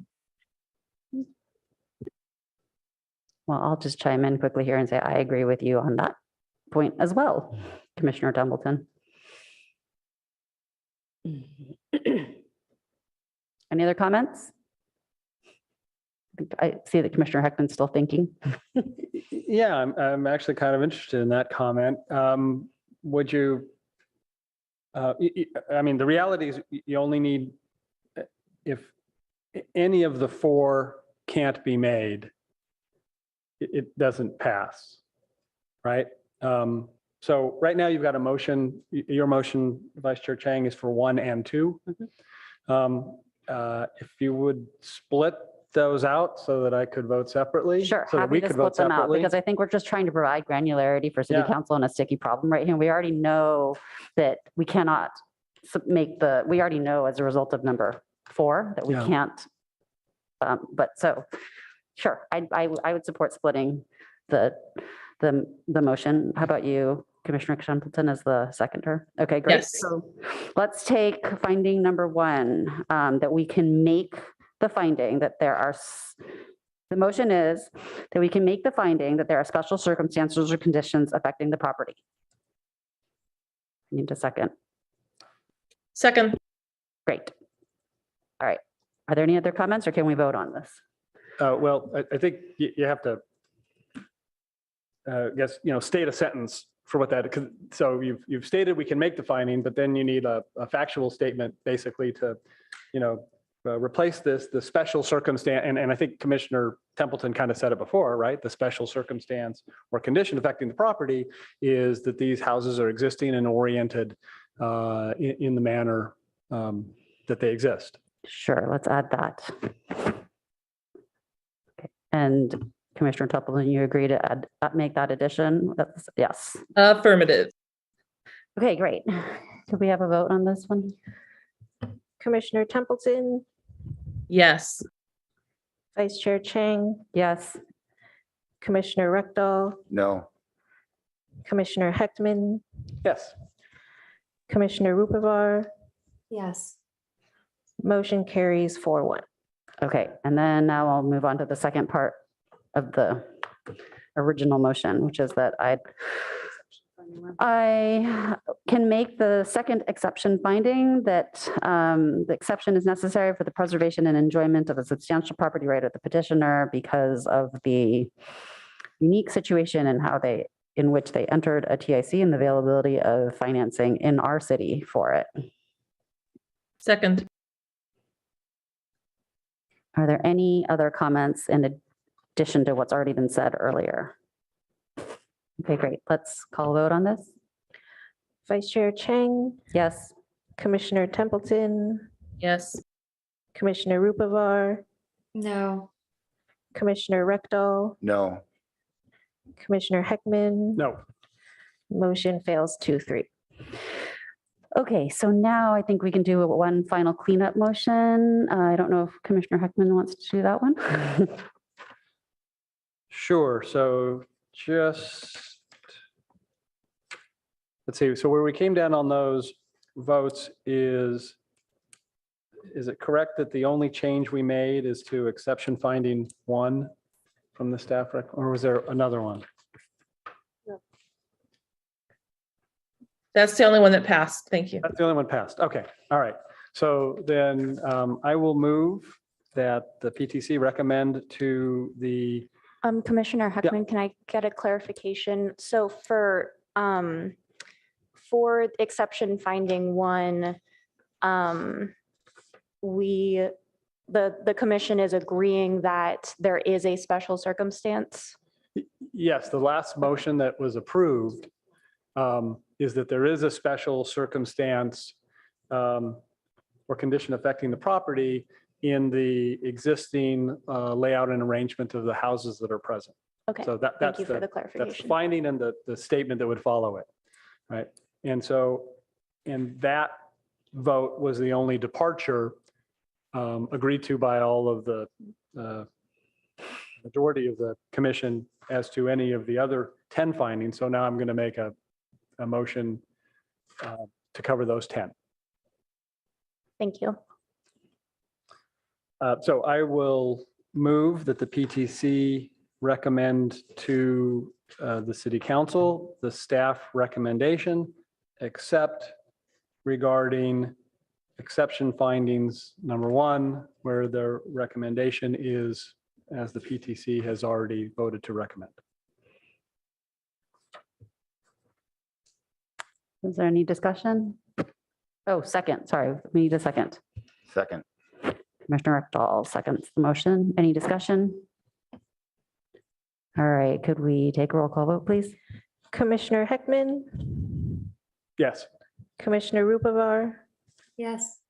Commissioner Rekdal, Yes. Vice Chair Chang, Yes. Commissioner Templeton, No, motion carries 4-1.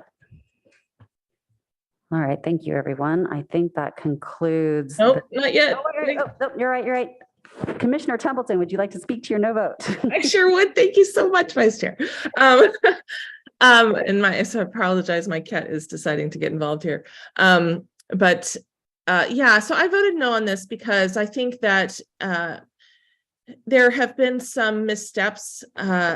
Appears to be some missteps during the history of this lot, of this parcel, and the building of 2 single-family homes on what's meant to be a multifamily property, and kind of some missteps in the past have created a scenario where the current owners are finding themselves in difficulties, where we don't have higher density property, more housing on that lot anyway. Like, there's a whole bunch of things that we have allowed to happen as a city that have gotten us to this point. So I really think that is frustrating, and that it's compounding the problem here, that we're not allowing them to do things because of the way we allowed them to build. And so the applicant is in quite a bit of a tight spot because of the city's role in the history, and how that is compounding their inability to get the changes that they're requesting at this time. So I think that it's pretty frustrating to be in this spot. And I can imagine, and I have some sympathy for the applicants who have found themselves in a bit of a circle here in terms of the approval process, being in the past being kind of used as a justification for the denial of changes going forward. So I would love for us as a city to reflect on that and see if there are ways that we can plan ahead better and avoid creating scenarios like this. Thank you. Thank you. All right, that concludes the discussion of this item. And now we need to bring bring Chair Suma back. Should we take a break, Vice Chair? I think that sounds like a good idea. Yeah, How about, let's see, what time is it right now? 8:15. 8:15, so let's come back at 8:25. Sounds good. Thank you.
Okay, thank you to my colleagues and Vice Chair for handling that other item. And we will go ahead and continue with item number 3, which is a update to Chapter 18 of the Municipal Code required to adjust our law on accessory and junior accessory dwelling units to be consistent with the state's law and also some additional items that staff wanted us to discuss. So we can go ahead and have a staff report, please. Hello, I wanted to make sure, I know Garrett Sauls, our planner for the project, is remote for this meeting and want to make sure that he's come back. Do you see if he's back in? Okay. Great. He is there. Thank you. Good evening, commissioners. I'm here. Hopefully you're all able to hear me well enough. We are here tonight talking again about accessory dwelling units, something that I think we all have, kind of a lot of knowledge on, given how many times I think we've probably talked to you all about this. So I have a brief presentation. So hopefully we'll be able to keep some of the discussion a little bit focused on the items that we want to talk about. The first thing that I want to talk about is kind of just a recap on the timeline of some of the previous hearings that we've had last year related to other HCD related changes, as well as local changes we wanted to make, and council hearings that had happened closer to the end of the year in December.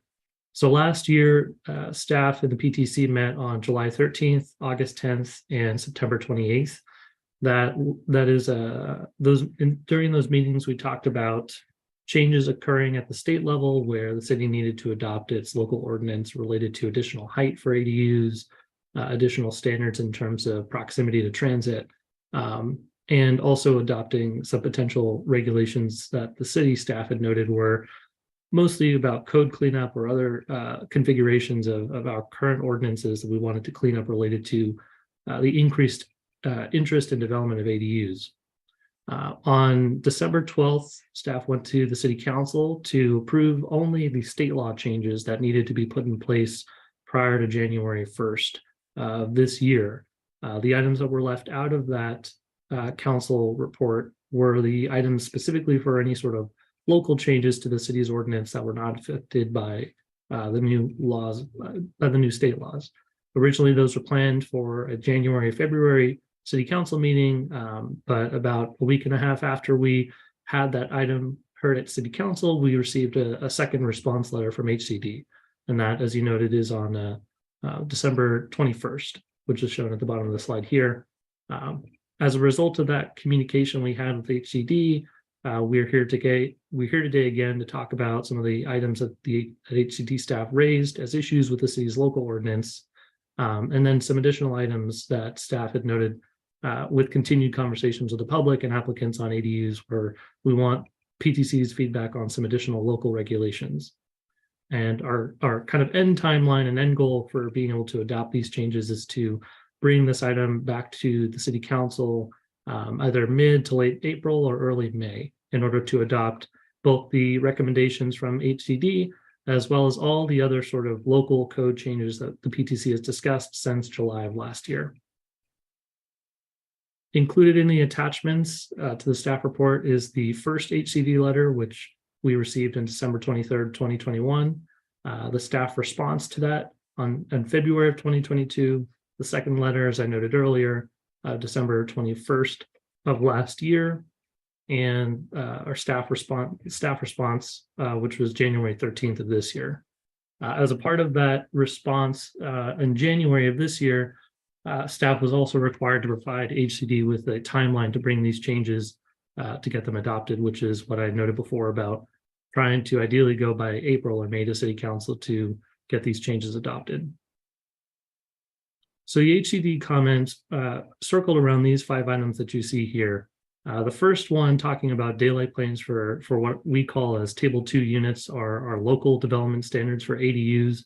HCD had noted that staff's interpretation or application and interpretation of the nuance of what state law had identified for development standards for units outside of subdivision E, which is within our zoning code referenced as Table 1 units. that staff is not able, or the city is not able to apply daylight planes to those units. So you see in the staff report that it talks a little bit more in length about that, as well as identifies in the draft ordinance that was attached to the staff report, the removal of daylight plane requirements for that within table 2. Items B and C are interrelated in that HCD was noting that junior ADUs in particular are limited in where they can be developed, and that the city's ordinance seemed to be expanding impermissibly where JDUs can be developed where state law does not currently permit. And specifically what that means is that the city's ordinance that had been adopted in 2020 identified that junior ADUs would be able to have under table 2 a 4-foot setback, consistent with what ADUs were allowed to do for attached ADUs or detached ADUs. Staff was trying to mirror that flexibility for junior ADUs in order to encourage that development. And HCD posited that with junior ADUs, the only allowance for their development is within an existing or proposed buildable area of a property. And what that means in kind of some layman terms is whatever setbacks you have for your property, that is also what binds and defines the area for where a junior ADU can be developed. In conversations that we had with HCD, staff noted that, in terms of how that information is conveyed and how that's expressly written into the city's ordinance, staff felt that it was easier to communicate to the public a separate setback for a junior ADU rather than to say that the house, for the purposes of building a junior ADU, may have a 4-foot setback. That the nuance was a bit more complicated with the latter statement than the former, which is why staff had preferred instead to continue to identify a 4-foot setback for junior ADUs. And with the noise producing equipment location standard, staff believes that there is a misunderstanding from HCD initially on what this specific provision was allowing for, which is to primarily just encourage, again, junior ADU development by relaxing standards, location standards for noise producing equipment, rather than to say, again, that junior ADUs cannot be, following some other sort of standard or setback. The items that you see kind of starred adjacent to these B, C, and E, these are items that staff does not believe require any motions to be made tonight in order to ensure that the city's ordinance is consistent with state law. For item D, this specifically talked about entryways for junior ADUs that from 2017 until recently, the city has had a regulation that identifies any sort of attached unit cannot have a doorway or an entryway that faces the same way as the primary unit. Effectively, they would need to have a doorway or an entryway that faces a different property line, either the side, the rear, or a different property line. That way there isn't some kind of confusion in terms of what is considered to be the primary unit for the building. HCD argued that this could potentially create an issue, though undefined, as to where this type of development can occur, or could create a boundary or barrier for ADU development in the future, and suggested that staff incorporate a provision within the code that says that this policy applies when possible or when feasible. And staff's concern primarily is that that term is not very clearly defined and can create a non-enforceable provision in our code that will spend time arguing between applicants or trying to convince applicants that this policy can apply and not. And staff's suggestion would be would primarily be to simply remove this provision. And item E is something that the PCC previously discussed in the July 13th meeting of last year, which was to remove the allowance or remove the requirement that attached parking to ADUs be counted towards that maximum square footage of that ADU. HCD felt that that was not something that was permissible under state law, which was something that the PTC previously felt was something that we wouldn't want to incorporate as within our existing code, and it would be a disincentive towards ADUs. Some additional items that were raised within the staff report talked about conversion or relocation of uncovered parking spaces. When you have existing one-car garage converted to an ADU, it has different allowances to not replace that parking space versus when you have a one covered space and an uncovered space next to it that you can't currently, there's no provision in city law nor state law that allows the removal of that uncovered parking space and to put it in a different location or not have to place it back on the site at all. Staff had noted that this was kind of a out of step with what could be possible for a two-car garage doing something very similar, and could create a multi-step process for someone to be able to first develop a garage or build a garage and then convert it to an ADU. Staff is looking to possibly suggest modifying that language in order to allow uncovered spaces to also be replaced in a different location on the site.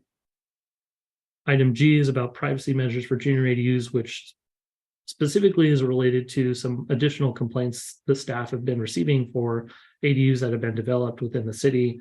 This item was raised by a couple of commissioners in the previous meetings in July and August about deciding or trying to understand where privacy measures could be affected or impacting, privacy measures within our Table 2 standards are Chapter 18.9.040. Identifying where we could possibly delineate where privacy measures need to start applying when you don't have a floor level, when you might have a raised building that extends above a fence, an adjacent fence. Staff would be wanting to get additional feedback from PTC on that.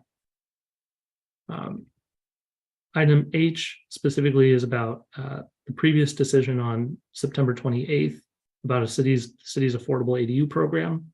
And staff is wanting to get some additional input from the PTC on whether or not they want to continue or proceed with that program based on the issues that staff had raised in the staff report.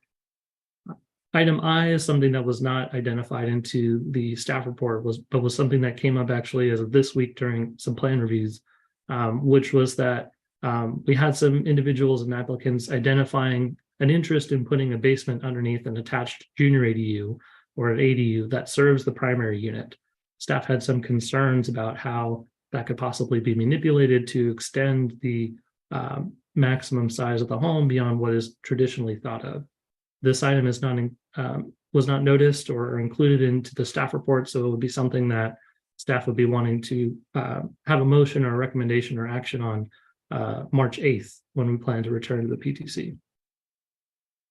To discuss that last time a little bit more in detail, to give some context as to how basements are regulated in the city of Palo Alto, primarily it's regulated based on the size of the existing first floor's footprint. In a maximum case scenario, you could potentially, or someone could potentially have a 6,000 square foot home. And the way our code currently allows for basements, it really only allows basements underneath that first floor's footprint, however small or however large that is. If it's 2,000 square feet, the basement could similarly be 2,000 square feet underneath it. If it's 6,000 square feet, it could also be 6,000 square feet. As I noted before, a JDU or potentially an ADU could be attached to that home and be somewhere between 500 to 1,000 square feet in size, where the city also has a potential bonus, a bonus of 800 square feet.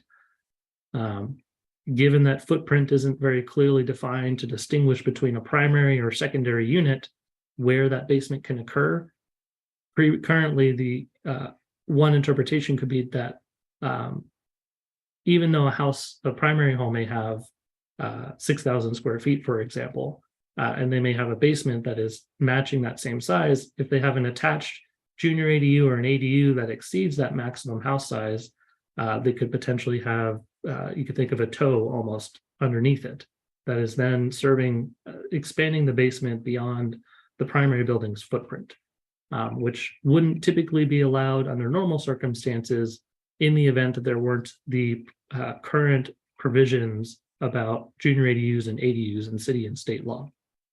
And so staff had some concerns about how that could create issues in terms of expanding usable space for the primary home that is unintended. So draft language, as you can see here, would be something we would present during the March 8th hearing that would identify where basements are more specifically related to, or basements that serve primary units would not be able to extend under attached ADUs or JDUs when they utilize that bonus floor area, lot coverage, or maximum house size limitation. These are some examples of the issues that I'm specifically talking about, where in a traditional scenario, you may have a primary unit's first floor footprint and basement underneath it. In the example that we were reviewing during some during applications that have been submitted to us, there was an attached junior ADU and the primary unit where an applicant had proposed to put a basement underneath that junior ADU that only was serving the primary unit. And here may be an example of a situation we, again, traditionally think of where a junior ADU or an ADU has a basement, but it's cleanly or clearly broken out between the two units. Staff's recommendation would be to approve the draft ordinance that's included with the packet, and ideally to take a straw poll for any direction to staff on items F, G, and I, which could return in a formal recommendation at the next PTC hearing. And that concludes my presentation. Thank you for that presentation. And so a question for staff and my colleagues. B, C, and E, staff does not need a motion on. Do you want to hear discussion of that at all? Or do my colleagues want to discuss those if we don't need to make a motion? Or does staff want it? Go ahead. I do have a question, just clarifying question regarding B. Okay, and we can just feel free to ask as many questions as we want then about those items, but we don't need a motion. So why don't we go to clarifying questions from the commission? And then after that, we'll take any public comments. Okay, Commissioner Rekdal? I have a question about the current requirements for basements. We're limited to the size of the primary floor or the ground floor. Does it have to stay within the footprint? Can it extend under the lawn at all? Yeah, so for basements for single family homes, you are limited to that first floor's footprint. So the only areas you're able to extend beyond it is where we've identified as something as completing a square. If you can envision kind of an H shape with that bottom H part kind of blocked out, with the top you have kind of two legs almost, right? You can think of that as being a uncovered porch. And within those areas, typically what will happen is someone will put an eave kind of covering over that entry porch area. And that does still create a footprint under traditional circumstances when we count lot coverage or floor area. And so there are areas where people can kind of build underneath that space that doesn't necessarily have a living room or a bedroom. It has maybe an entry porch. So that's kind of the only area where we do have that provision allowance. Otherwise, we would require all properties to have a basement underneath the footprint of the first floor footprint of the building. And for that H, could you cover the whole square that the H is in? So could you have a basement that is actually bigger than the FAR on the ground floor? I think, again, in theory, in that specific example, it could be the case, though we would be counting the lot coverage as being the same. Meaning, in terms of the footprint that's being created, we think of it more of a two-dimensional aspect of all the footprint, the structure that's created on the ground or creates kind of this plane downward onto the ground.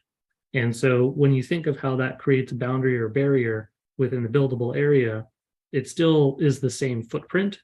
It just might not have, like I said before, a enclosed space like a bedroom. Okay, gotcha. You mentioned that this could be for both JADUs and ADUs. I understand how a basement in the primary house could go under a JADU. How could it go under a detached ADU? So it wouldn't go under a detached ADU, it would just be an attached ADU. Okay, and so those slides that showed JADU/ADU, they really were just talking about JADU. It could be cleared, but what I should have just said instead was attached ADU or JADU. Okay, gotcha. Thank you. Commissioner Chang? So I had a clarifying question regarding B, the calculation of floor area for ADUs and JADUs. And in the staff report on packet page 55, the last sentence of, I just want to clarify to make sure I understand. No changes are being made to the ordinance as a result of letter number B. Is that correct? Correct. Okay, and then there's the last sentence of that section that says staff will continue to be flexible with how floor area and lot coverage are afforded homeowners to encourage ADU, JADU development, which is a really broad statement. So that always is scary. So it just, what does it flexible mean? Yeah, so in the context of this specific item, I think what we're identifying is that we're going to be flexible in how we apply these setbacks for junior ADUs.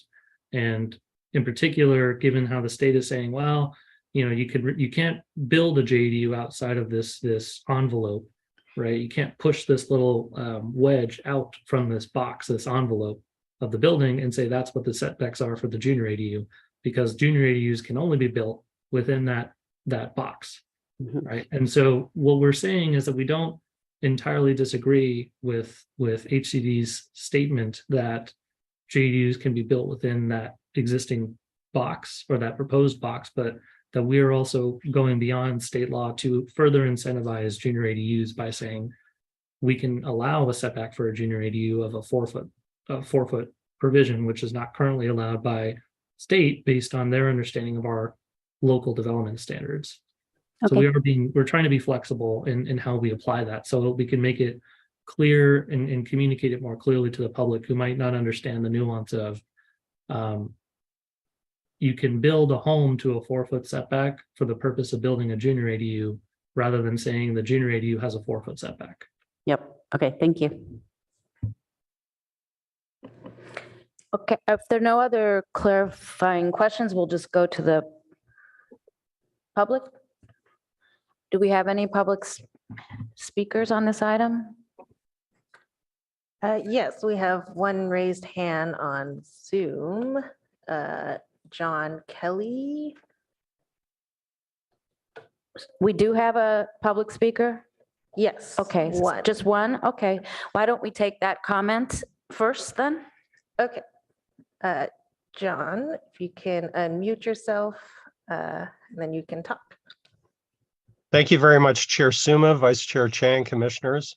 Other than sections G and H of the staff report, I believe that you should generally follow city staff's recommendations, but I urge you to do much more tonight. I believe city staff are trying to do right by the public. Staff's recommendation concerning uncovered parking, section F, is one such example. But the PTC should also ask whether the years-long saga of Palo Alto's finally conforming with 2020 state mandates makes any real sense. For years, Palo Alto has followed what might be called a minimalist approach to implementing California's 2020 ADU reforms. That minimalist approach has imposed costs on Palo Altans. There have been individual costs and there have been collective costs. Uncertainties about whether Palo Alto will truly respect state ADU laws have very likely deterred ADU production over the last few years. There may well be people who would have already permitted and built ADUs during that period, except for disagreements with city staff, and actually rented those ADUs to others. Such applicants have, in a meaningful sense, lost rental income. Others who might have used such ADUs to provide shelter for family members have incurred the costs of renting alternative forms of shelter for loved ones. Beyond individually borne costs, the minimalist approach has cost us all in terms of the time, energy, and perhaps third-party costs that the city has incurred. As the city council has recently discussed, we should not forget the opportunity costs as well of city staffs not investigating other city priorities. Consequently, I would urge you initially not to pursue sections G and H of the staff report, which would discourage some clear stories and could have the effect of reducing light reaching the interior of an ADU when there's no reasonable privacy concern, and which would pursue a suboptimal approach to building affordable ADUs. But more importantly, and in addition, I would urge you to move beyond the city staff's recommendations in 3 important ways.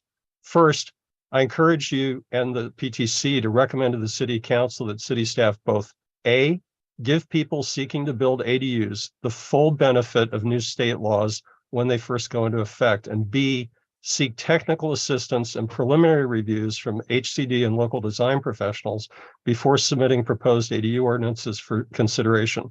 Secondly, I urge you to establish a date certain before May 31, 2023, when the PTC will take up possible changes to both the 1222 ADU ordinance, including citywide two-story ADUs, and the 2020 impact fee increases, which I think are really misguided.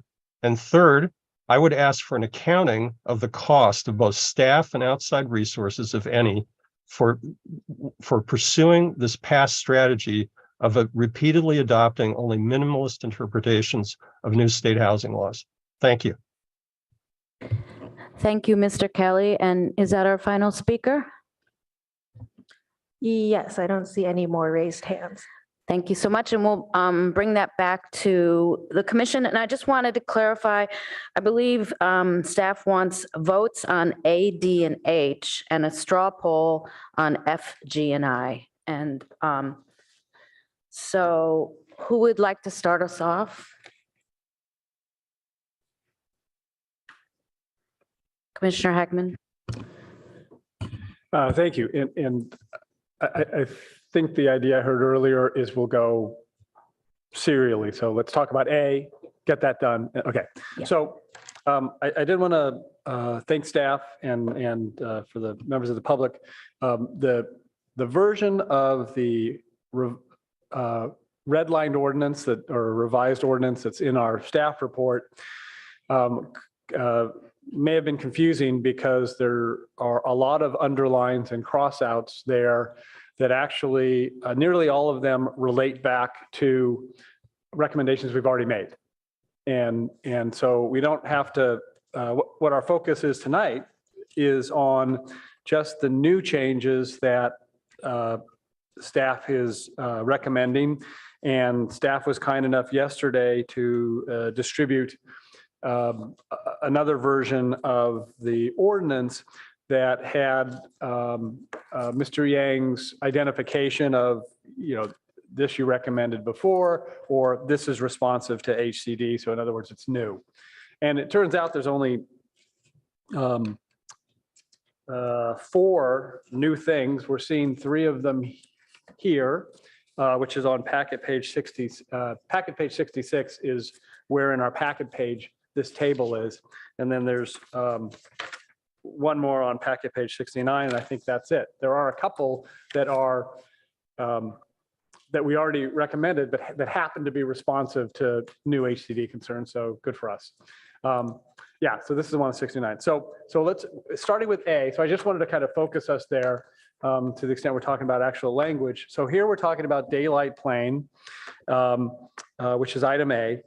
And the question I had, so we're making some changes to the ordinance table to address HCD's concern. My question on this table is, and you can see the underline, so I understand why we crossed out the 8 feet and the 45 degrees. But then we've added in the first column, underlying zone standard per footnote 7. So if you scroll down to footnote 7, it has to do with height, which I understand why that's referenced in the height section below daylight plane, but I was wondering if that's if that footnote was intended for that location. And if so, how is that different for the 900 square foot column than if you go over to the 500 square foot column where it says underlying zone standard, but doesn't include footnote 7? Yeah, so it most likely should just include footnote 7 on the right-hand side as well.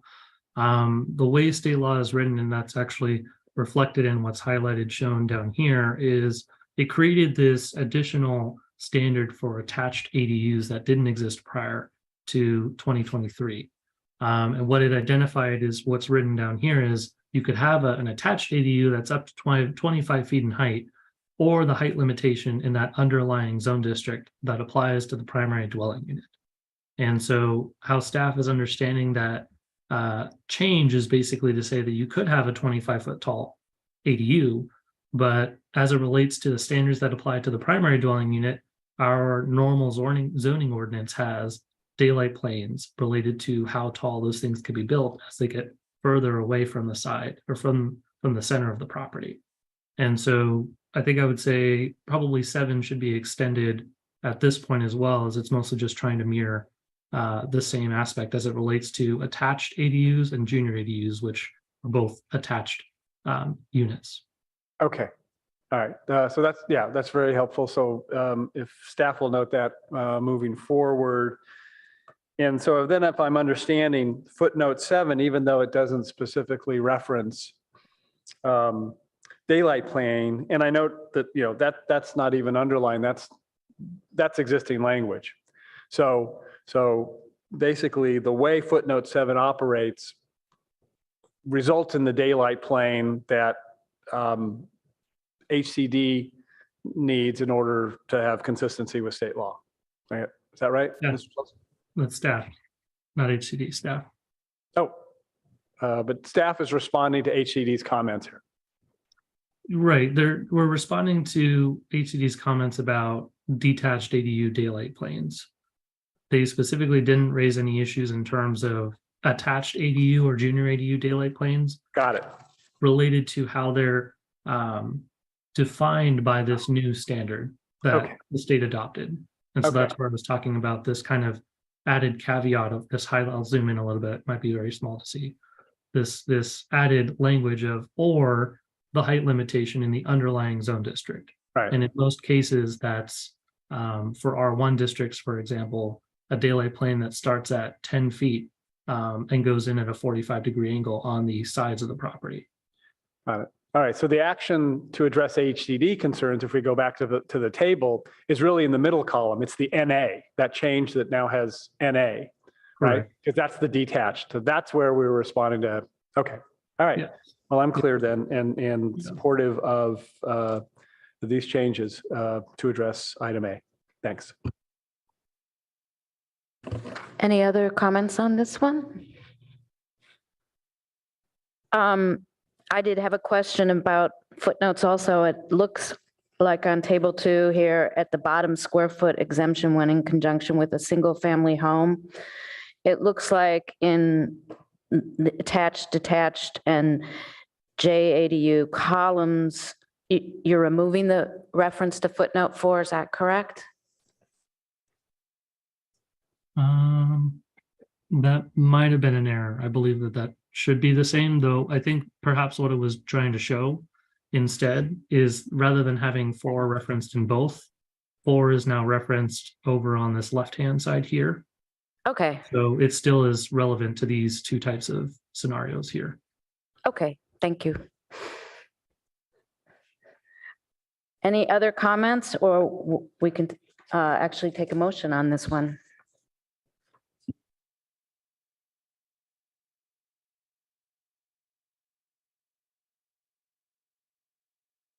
I thought we were going to do them one at a time. Is that what you all prefer?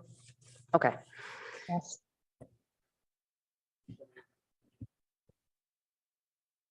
All right. So I will move staff that the PTC recommend to the city council. Staff recommended changes to the ordinances regarding subject A, daylight plane. Second, do you have a second? Second. Oh, okay, thank you. Comments from the maker and the seconder? No. Okay, could we please conduct the vote? Chair Suma, Yes. Vice Chair Chang, Yes. Commissioner Heckman, Yes. Commissioner Rectal, Yes. Commissioner Rupavar, Yes. Commissioner Templeton. Yes. Motion carries 6-0. Thank you very much. Unless I have any comments on B and C that people would like to make, I think we can go on to D, which is the next one we have to take a motion for. Commissioner Chang? So my comment is, or question is regarding D. So nobody else has, okay. So I understand staff's concern about not wanting to create an unnecessary burden by using the word suggested by HCD when feasible. But if this is a real preference that we have, and I don't know the full history of the preference. But if it is a real preference that we have, then can't we, is there a way for us to indicate our preference somewhere that doesn't create unnecessary burden for staff?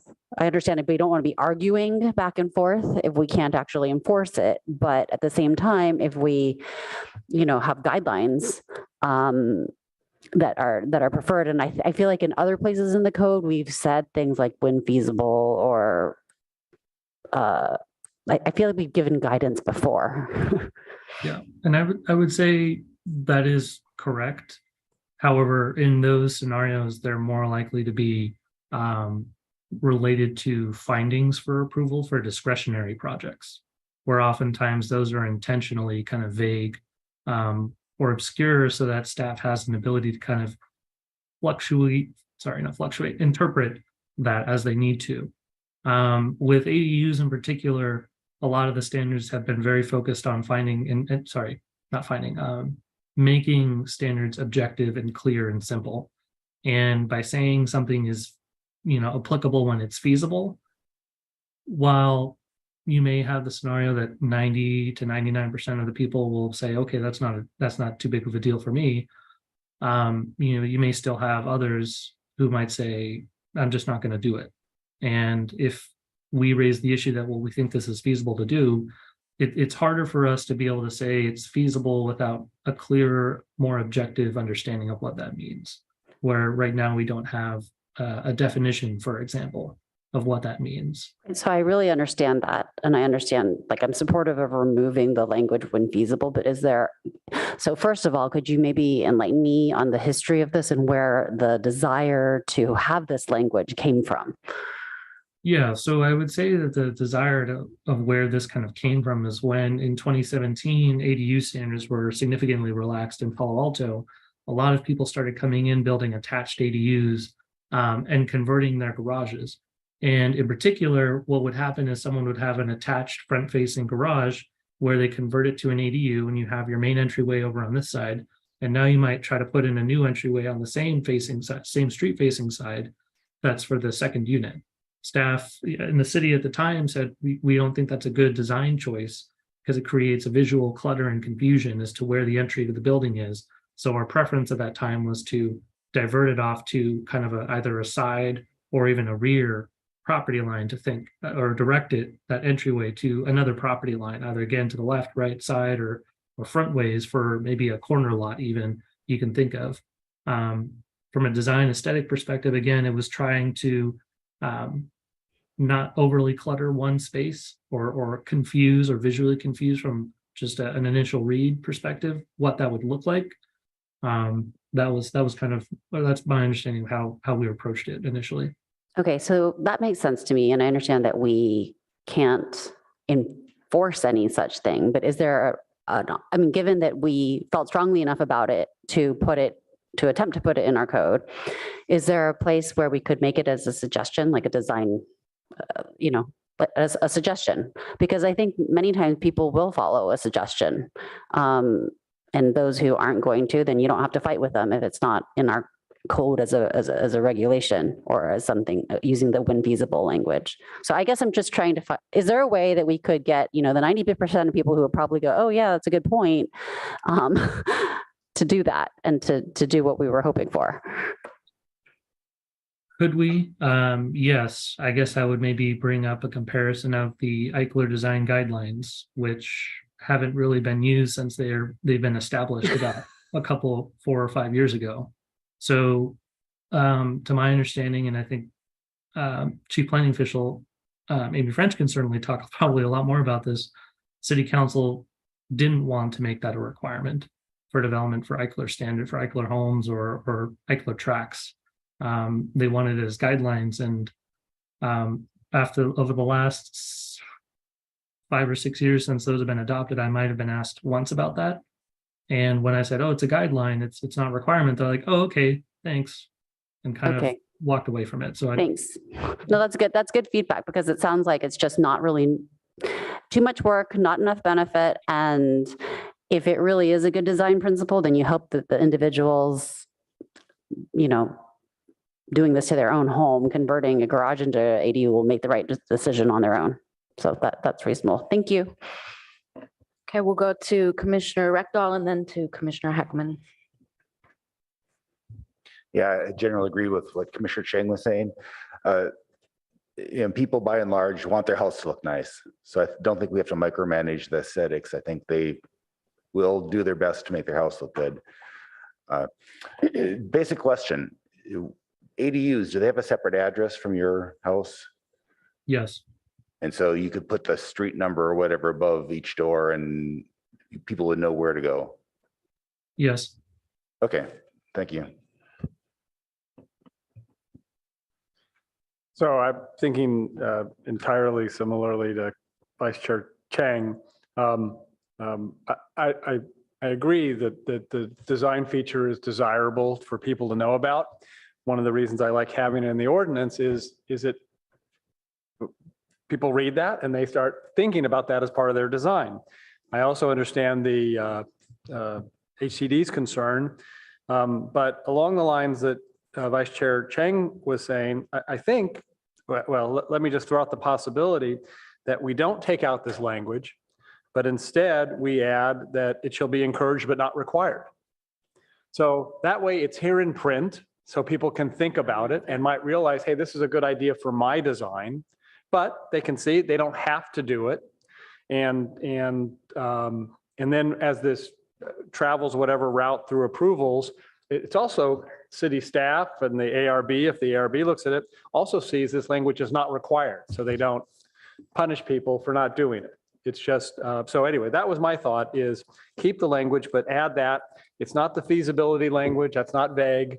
We say it's encouraged but not required, then it's clear you don't have to do it, but you should think about it because it's a good idea. Commissioner Rupavar? Thank you. I actually, sorry, I lost my train of thought. I actually am ambivalent. I don't think we should require it. I think it's going to cause a lot of churn. But my question, I had two, but one I can remember now, is the addresses, they have to be at the front of the house, right? Like the front of the ADU, even if the ADU's door is like in the back for the mailman to be able to deliver. Is that accurate? I know San Jose does that. I was wondering if Palo Alto does the same thing. I believe so. The purpose, of course, is to make it easy for emergency services to be able to access. Yeah. But I would be surprised if, for a detached unit at least, that number would be at the front. It might still be on that unit if it's tucked in the back, for example. But they might have some system or map system that brings them to the same property, but would divert to the unit in the back rather than the one at the front. Okay. I mean, I get why for aesthetic purposes, maybe we don't want two doors in the front. I think design is ARB's purview. Therefore, like, it's not really my fight. I think it's like whoever sets the design standards and what good should look like, and the architects. So that's my view on that. And then the second issue is I actually think it's more practical to allow people to have that door in the front, especially if you're renting it out for emergency services, for mailman, for all these different reasons. Like, it makes more sense. And I know San Jose actually requires, even if the JDU is tucked in the back, to have the sign in the front for emergency purposes, or like a directional sign saying, here, mailman, you need to go to the back to be able to deliver it. Otherwise, they were running into issues with missed mail, and problems like that. So for those reasons, I think we should just leave it up to the applicant to figure out if they prefer an aesthetic or a practical approach, depending on their use of their JDU. Thank you. I don't see any other lights. I'll add that I think Commissioner Heckman's solution is a good one. If there are no other comments, I will entertain a motion. I was curious about some staff feedback on that before we have a motion. Yeah, I was actually going to raise a question just to the PTC in general. From at least just initially from what I'm hearing in terms of expressing that forward to the council and presumably maybe receiving the same feedback, expressing that to my colleagues, and training them on it. When it comes to saying something is applicable when feasible, I would probably say 7 out of 10 times that means we're not going to do it. Only in the sense of trying to, like I mentioned before, have that, I wouldn't say argument, but just have that conversation with the applicant, especially when it's something that's not required, is very challenging to do. And then to say, no, we really need to do this, especially in a scenario where we're doing we have a ministerial action, which focuses a lot on objective criteria. When we introduce a subjective criteria of something like when we think it's a good thing to go or happen, it just gets really difficult to really hold them accountable, and ourselves as well.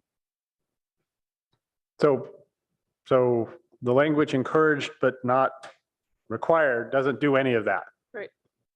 So I'm asking staff what they think about language along that line.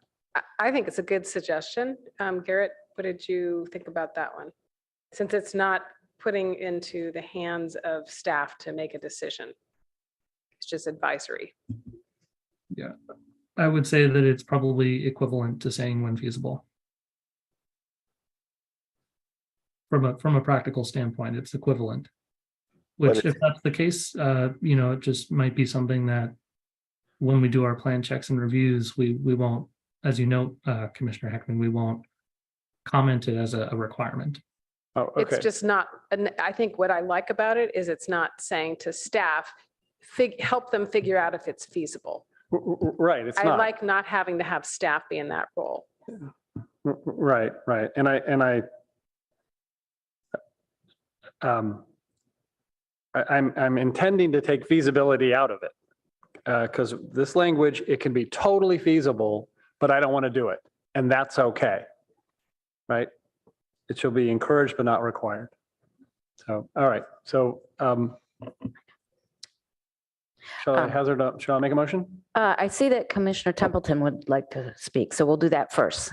Commissioner Templeton? Thank you. Yeah, I just want to weigh in that I don't think we need to have language in there that is meaningless. And we're just going to have to go back in the future and change it out. So that's fine with me. And I would also say that it's strange that we're doing this without any kind of input from emergency services or postal services, or all these people we've talked about might be affected by where the choice of door and entrance are. So, maybe before it goes to council, we could at least talk to our emergency services about it and see what they think. Thanks. Thank you. Commissioner I Chang? just wanted to respond to something that Commissioner Templeton said, which is, we're not requiring anything from, I guess the state has told us that we're not allowed to do what our code said.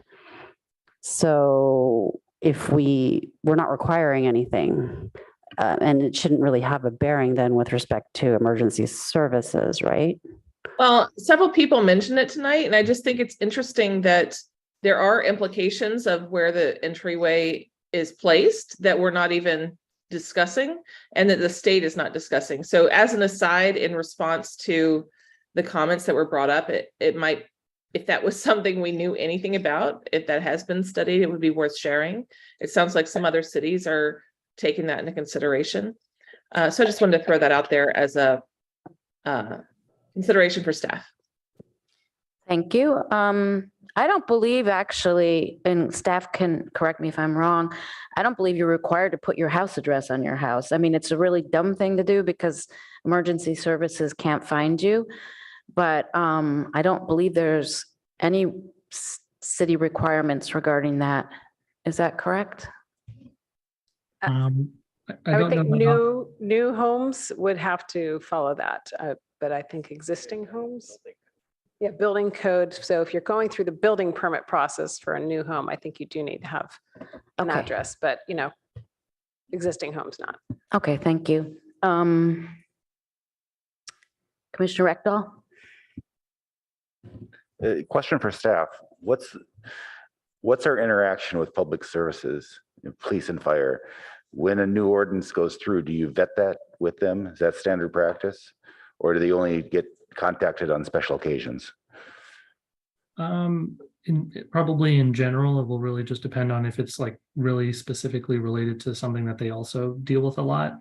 In this instance, when it comes to address assignment, there's a separate kind of very ministerial and small aspect of a permit that they need to file, or a property owner would need to file.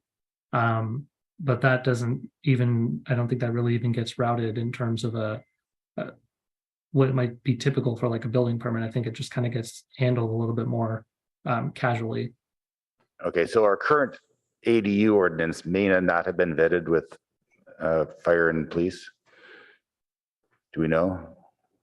No, in the sense of talking about address assignments or where the address should be Or placed. in the building. this door issue?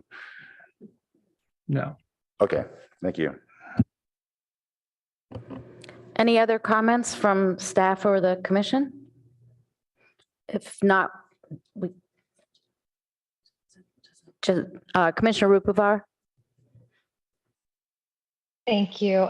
Just one final comment from me. I do feel that in this instance with the entryway thing, like, as became clear, it hasn't been vetted by police or services or postal office. I think like aesthetics here is trumping practicality, considerations, health services, et cetera. I wouldn't be supportive of a motion that encouraged any sort of location for the entry doorway, et cetera, for that reason. But I would support not including the language and leaving it up to the applicant to also resolve the staff concerns that were raised as well. Thank you. Thank you. And if there are no other lights or hands, I'll go ahead and take a motion.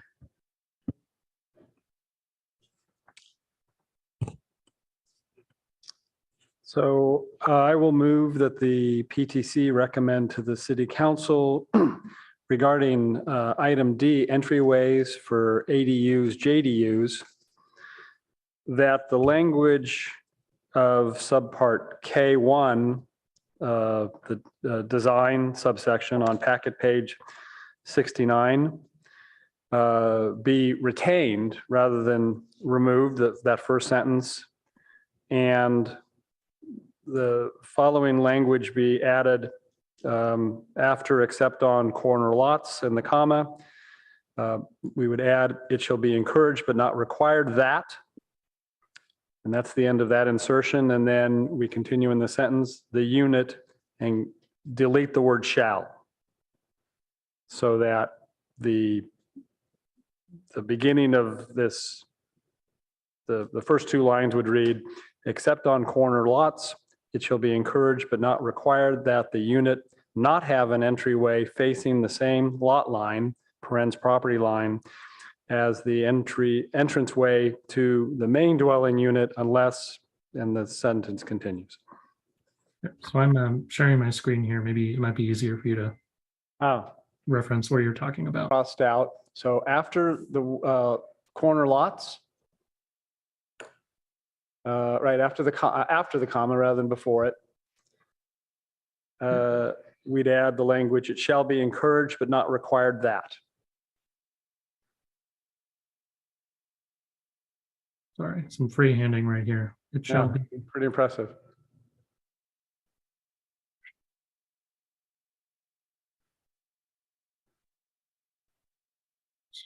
And then 2 words past that, you would eliminate the word shall, strike out shall. Yep. I'll second that motion. Thank you. Would you like to speak to your motion or your second? I would just very briefly to address Commissioner Rupavar's concern. You know, what I'm looking at is that the ordinance is already here. And it already requires you to not have your second entrance on the same face as your front entrance. And that was adopted by previous councils, you know, based on recommendations from previous PTCs. And I think that would have been the time that I hope that emergency services and whatnot would have been consulted if that was if that was an issue. Here, what we're doing is we're just softening that so that it's not a requirement. And it was a requirement until the council says otherwise, but it will no longer be a requirement if they follow our recommendation. Just something that's out front there for them to think about. So anyway, that's what I share the concern, but I'm wanting to trust that our government looked at that back when they made this a requirement.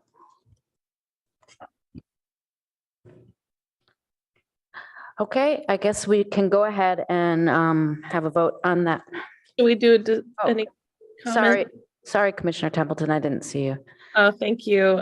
So I would still like to hear from the maker, the justification for the PTC making this recommendation. It just feels very, well, I mean, it's the design section, it feels very out of scope, but it also, I thought staff said that none of this was vetted with the emergency services.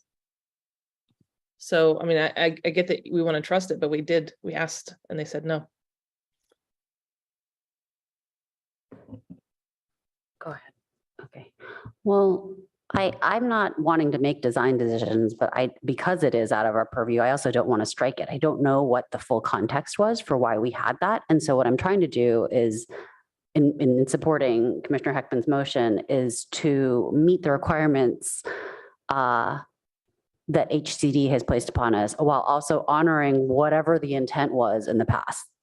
So, but if we would like to insert like some advice that maybe staff should run this little question by emergency services, I think that would make sense. Commissioner Heckman, did you want to say something else? Well, no, again, it's already, I guess it's a requirement. And so while I guess the question would be to emergency services, do you have any problem with softening this requirement? Or should we eliminate it entirely? I suppose, that's one way that you could look at that, is the HCD has commented negatively on this as a requirement. So we've got to do something to it. And if emergency services felt strongly that it's a bad idea to even encourage it, then maybe we should get rid of it, even though our design preference may be different. So I've got, I think it would be useful if as this traveled to council, emergency services were consulted. So I'm agreeing with Commissioner Templeton. Commissioner Rupivar, is your hand up again? Yeah, super quick. Okay. I would be open. I agree with Commissioner Templeton around like inserting some sort of language around running this by emergency services. And I view this as, we put in the requirement, HCD said, no, you can't do this. If you kind of want to do it, we'll let you sort of do it if you put in feasible, and therefore it's not really a requirement. That's how I view or interpret HCD's guidance here. And there's something else that I forgot. Commissioner Templeton was there. Oh, this is my question. To staff, this seems really out of scope for us. Did we make this I don't remember it. Maybe I missed the meeting. We made the recommendation around design and to put the entryway here, or was it ARB or someone else? We did it. PTC did this design recommendation? Yeah, this was incorporated in the 2017 ordinance. So it would have gone to the PTC at least. I wasn't a part of that ordinance update, so I don't know offhand if they went to the ARB to ask that question. In general, as it relates to emergency services, the building code and fire code primarily focus about ingress and egress to these buildings. So whether the address is at the front of the building or at the back of the building, I think they certainly will go where they can.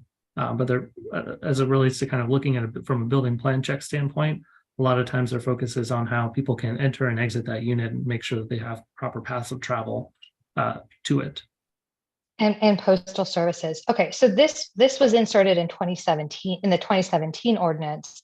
And the reason we don't remember it is it wasn't, for example, during my term or Commissioner Templeton's term or, any of our terms. And what you just said is you're not clear if it was PTC or ARB or somebody else who inserted it. Is that what? Not off the top of my head. I don't know if that original ordinance. Okay, in so that 2017 makes was the sense ARB now, at because all. I was like, I do not remember putting this in. This is it's No, out this- of our scope. Yeah, this Thank was you. carried forward from that original ordinance. Got it. Okay. Thank you. Commissioner Templeton. I interrupted you. Were you going to say something? No, I was just gonna say what you said about the term, so it's before our time. Okay, if there are no other comments, we can go ahead and call the vote. Vice Chair Chang, Yes. Commissioner Heckman, Yes. Commissioner Rectal, Yes. Commissioner Rupavar, No. Chair Suma, Yes. Commissioner Templeton, No, motion carries 4-2. Thank you. And now I think if it's agreeable to everyone, I think we should go to item H, which we also have to vote on. And then the last three items will be a straw poll to give staff. Chair, Yes. may I just briefly say what my no vote was for? Oh, I'm so sorry. Please do, both of you. Sure, thank you. So my no vote was just because I think this particular one is not a PTC question. We also discussed that it wasn't properly vetted. Those are the reasons I voted no. Thank you. Thank you. Did you want to speak to your no vote, Commissioner Rupavar? Same concerns. This one doesn't seem to have been a PTC decision, and it wasn't properly vetted. Thank you. Thank you.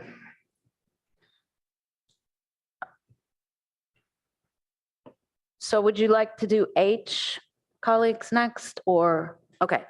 So let's go to item H, which is the affordable housing question. Packet page 59. Packet page 59. Yes, it starts at the bottom of packet page 59. Do I have any questions or thoughts?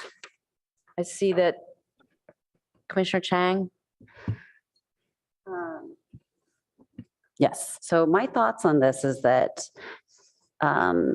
we went back and forth and came up with a proposal for an affordable ADU program, but we're essentially being told by an administrator who knows a lot about it that it's really not feasible.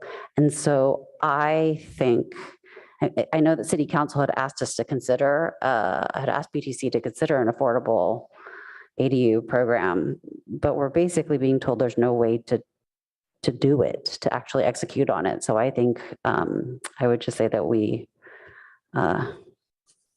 stop working on that, given the barriers that are suggested by Alta Housing. Is that a motion? If so, I second. It's not a motion, but that was my comment. I'll let other people, I'd be happy to make the motion in a moment, but I want to see if there's any other comments. Commissioner Heckman, Yeah, I agree. It's disappointing because I think some version of this could be beneficial, but we're learning from the experts that this model that we can see really is not going to work in reality. And so I think we should not spend further time on it. Commissioner Rectal? Yeah, I agree. I'm disappointed. I think it was a pilot. I think we could have learned something, but if they say it's not going to work, I don't think we should waste their time. Commissioner Templeton? Thank you. Yeah, I am not surprised about this. And I agree with our conclusion here that we shouldn't continue with it. That doesn't mean we shouldn't find other creative ways to understand affordable housing.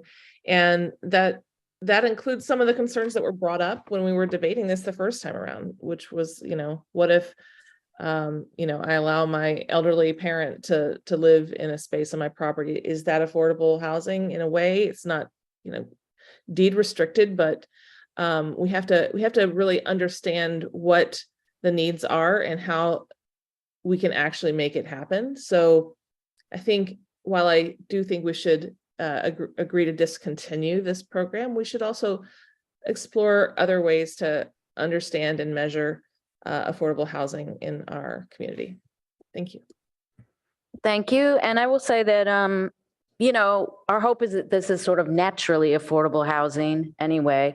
And I agree with my colleagues that the experts don't really think this is going to work. And that seems right to me. That being said, I do think, though we have an unprecedented level, as staff says, of affordable housing projects, which is very hopeful in the city. I mean, we can never have enough really to accommodate all the people that need it. So that being said, unless there are other comments, I will go ahead and take a motion. All right, I will move that we discontinue work on the pilot affordable ADU program because the housing administrator has said that it is unfeasible for a number of reasons, although we are all disappointed and believe that there should be much more affordable housing in the city. Second. Okay.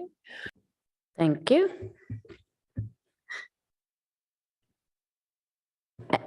Would you like to speak to your motion or Well, second? I was kind of speaking to it at the end after because. Okay, then if there are no other comments and I don't see any hands, we can go ahead and call the vote. Vice Chair Chang, Yes. Commissioner Heckman, Yes. Commissioner Rekdal, Yes. Commissioner Rupavar, Yes.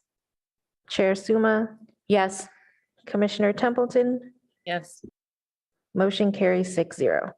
Thank you so much. And that, now we will go back to item F, which is on packet page 56, conversion relocation of uncovered parking stalls. And this is to remove a two-step process. And if staff can just confirm that the outcome could be achieved, and what we're trying to do is simplify, regardless of whether we make these changes, and what the changes do is simplify the process to not require a two-step process, saving time and money. Correct. Okay, thank you. And so I see Commissioner Chang's light. I am fully supportive of removing all two-step processes. So I'm happy to make a motion. But And just a point of clarification, there isn't any language in the draft ordinance yet. So what we would do is just make a motion to have staff provide draft language at the next hearing.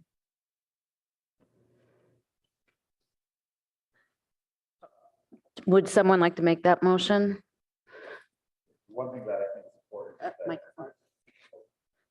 One thing that I think is important is when we did the garage conversion, that the driveway still be allowed, even if it's in the setback, to be parking spaces. And so whatever language you have for this should echo what we did for the garages.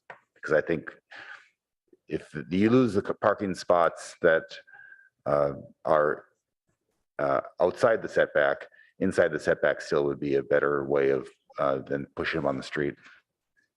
Yeah, here, let me just share my screen again real quick. So this is the draft language that we have related to parking. Specifically, what we would be doing is where we have 1 and 2, primarily 2, we had adopted in 2020 language to allow JDU, junior ADUs, to be converted from an existing garage, and those spaces can be replaced within the front yard setback or a street side setback. That's what you see kind of here in A and B. So we would be mirroring something like that as well in this instance for uncovered spaces that are expanded into for an ADU or JADU. Okay, very good. Commissioner Heckman? Yeah. Do we really need a motion and vote on this or just to have staff here that a consensus of us are interested in staff coming back with language in the draft ordinance following this approach? My understanding was that was what staff needed, the latter, not an emotion, but rather to hear that in general, if there was support or concerns. Okay, so I would support staff coming back with some draft language. And I would too. Commissioner Templeton? Thank you. My only comment here is that it's a bit of a stretch to assume that garages are used for cars. I don't know anybody who parks their car in their garage in Palo Alto, although I'm sure it does happen. But there's just a plethora of people that use it for storage.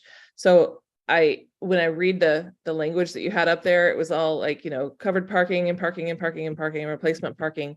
Well, just keep in mind that some of that it's not replacement parking.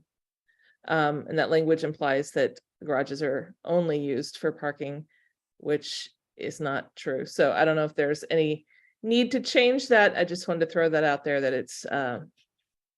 was my reaction reading that text. Thank you. So what I'm hearing, and I hope staff is hearing, is in general, we support what you're suggesting. Look forward to you bringing back the precise language. And unless there are other comments on this one, we can move on to G, which starts at the bottom of packet page 57. And this is about the privacy issues.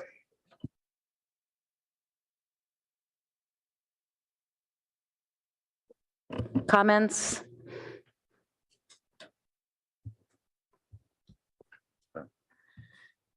Commissioner Rekdal? Yeah, I certainly think this is an area that I would support, especially the fact that ADUs can be 4 feet from the fence. I think that any window that's facing that should, if it's above the fence line, should be frosted and not openable. I know people whose next door neighbors have a big window looking down into their house and they feel like they're always being watched.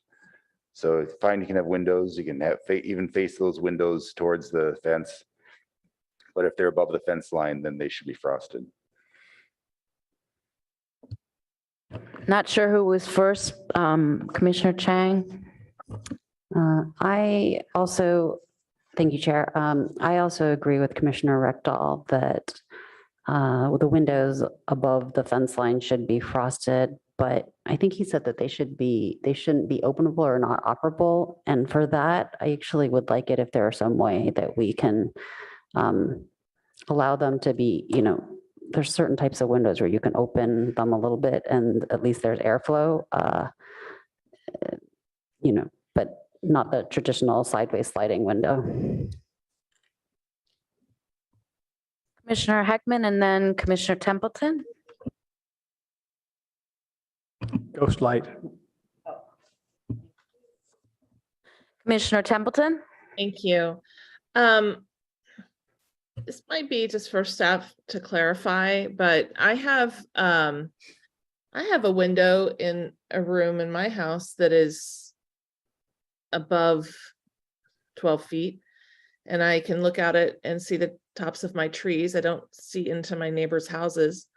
What would this ordinance change mean for that kind of use case? Would I have to frost it? Right. So if the PTC wanted to establish a height limit, for example, for when these privacy measures apply, the easiest way to do that might be, and the most practical way for staff to easily implement it would be to say there is a certain height to where either the window that goes beyond this or any full part of a window that's beyond it needs to have obscured glazing, which basically just kind of disrupts the ability when the window is closed for anyone to just see full, complete images of individuals. Blurry would be what you'd be experiencing instead, and vice versa. But why would I want the city to tell me that I have to frost my glass if I want to look up at the trees? I don't understand that. So again, it would just be focusing on any sort of scenario where you don't have any sort of trees that might be existing that would prevent any sort of use towards any properties. So Where is that in the language? like I said, this item as well doesn't have any draft Oh, it's not, language. I see, Right, okay. it's not there currently, so if PTC wants to, for example, as I mentioned before, say, 10 feet is a magic number or a cutoff, where we want anything that's at or above 10 feet to use obscured glazing, that would be something that could be recommended, and staff would come back and say, here's this line item where this would be a requirement. My opinion on this is probably best handled between neighbors and not as a regulation from the city. That's my opinion. Thank you.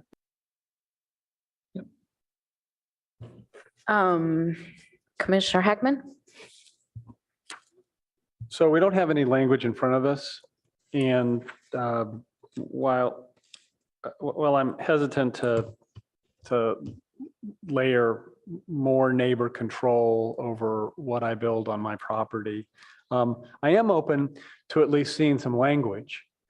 And so if there's an interest in encouraging staff to come back with some language that we can look at, because I think for me, that's really helpful to be able to see it in black and white.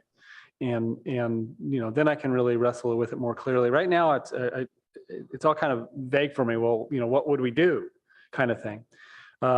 So that's where I'm at. Is I don't know that I'll be supportive eventually, but I'm open to looking at some language. Yeah, and just for reference, in that draft ordinance that was annotated, items A and B were what were previously discussed to get some additional clarity and recommended by the PTC, where we were primarily just trying to better distinguish when second floors or equivalent spaces are created. That is when privacy measures apply. So things like utilizing obscured glazing would be applicable when there's an actual floor level. And the example provided in the staff report was a tall structure that didn't have a second floor level, and then also didn't fall within the bounds of the table 2 units, where staff didn't have the ability to apply these privacy measures whatsoever. So that was the point of kind of bringing it back to say, in the previous discussion, there was some thought around establishing, rather than a floor level, a height limit to where privacy should be applied on a building. And if that was something that was still the PTC was interested in, we can come back on the 8th, on March 8th, to further define what that is. Thank you for that. And then Commissioner Rekdal and then Commissioner Rupuvar. Commissioner Templin brings up a good point. If the window is high on my wall and I'm looking up, and I'm not going to be looking down into my neighbors, and so that to me is less problematic. The problem that my neighbor had is that when she's standing in the kitchen, the next house next to her has a higher floor, so they can stand in their kitchen, look down right at her, and it's right over the fence. And so that's where it would be problematic to have windows above the fence when the floor is high enough that it's eye level to the other house.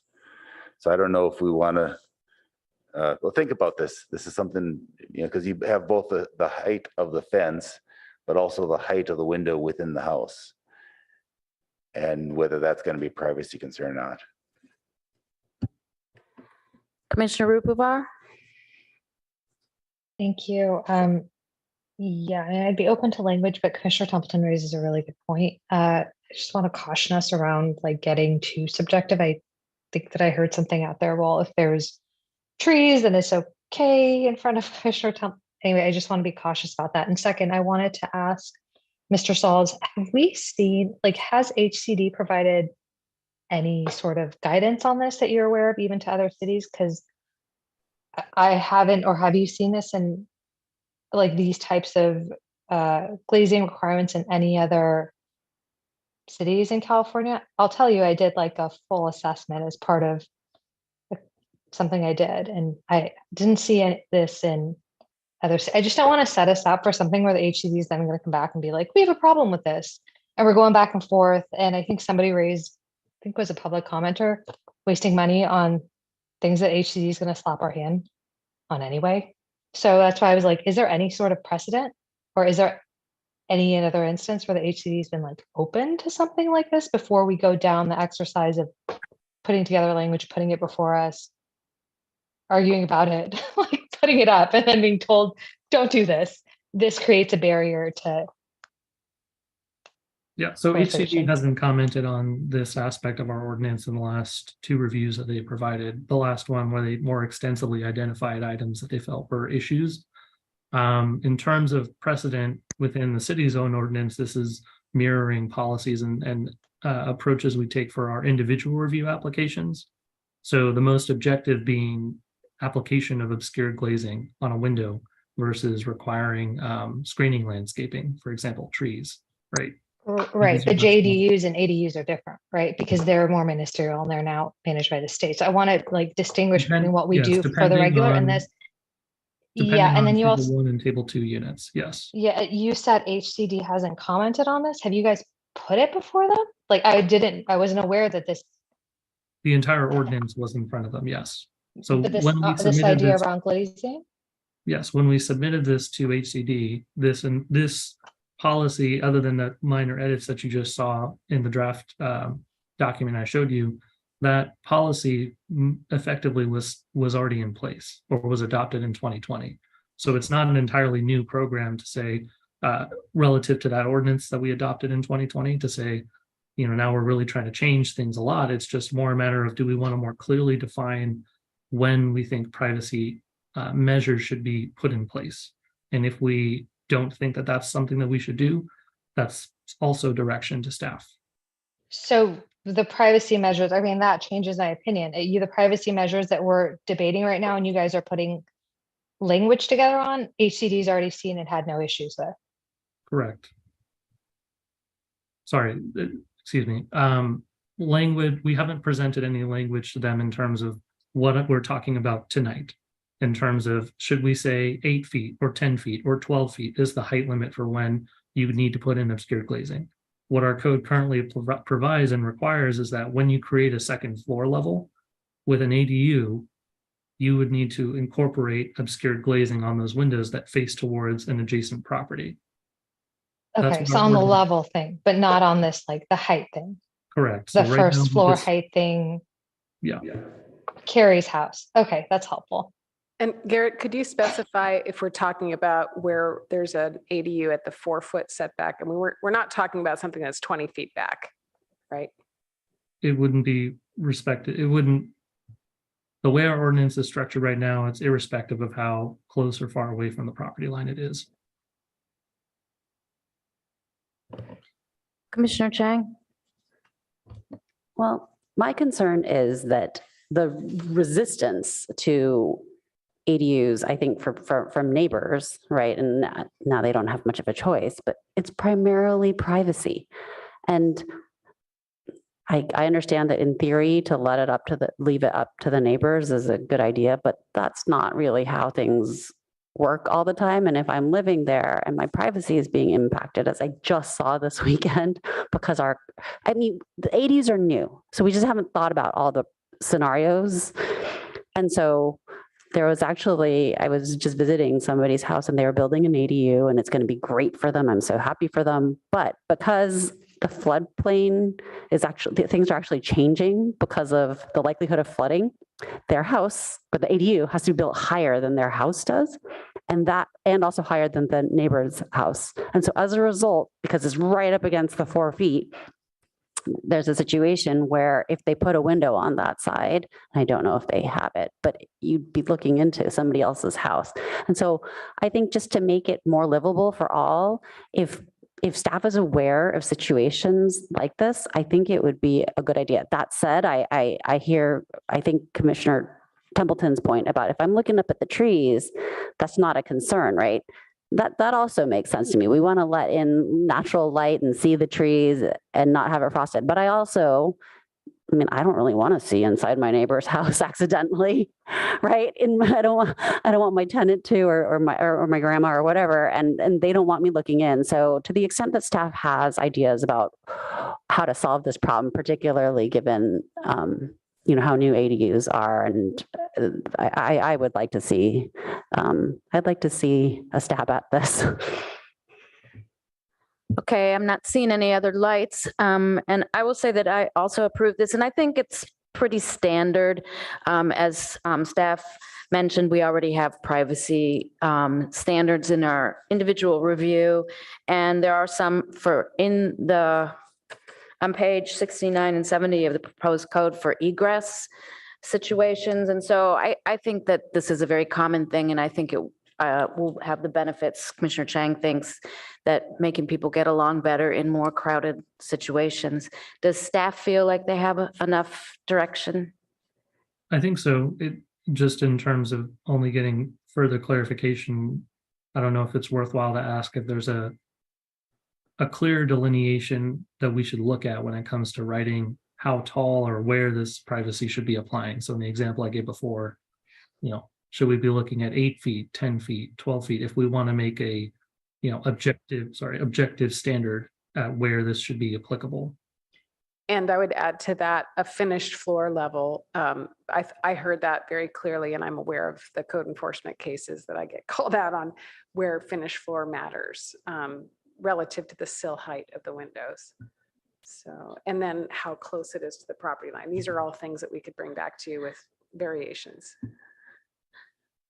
I think it would be hard for me, I don't know how my colleagues feel right now, on the fly to sort of figure out the standards. I would think that staff might be able to do that based on their knowledge and working with privacy issues already, unless somebody has a clear idea of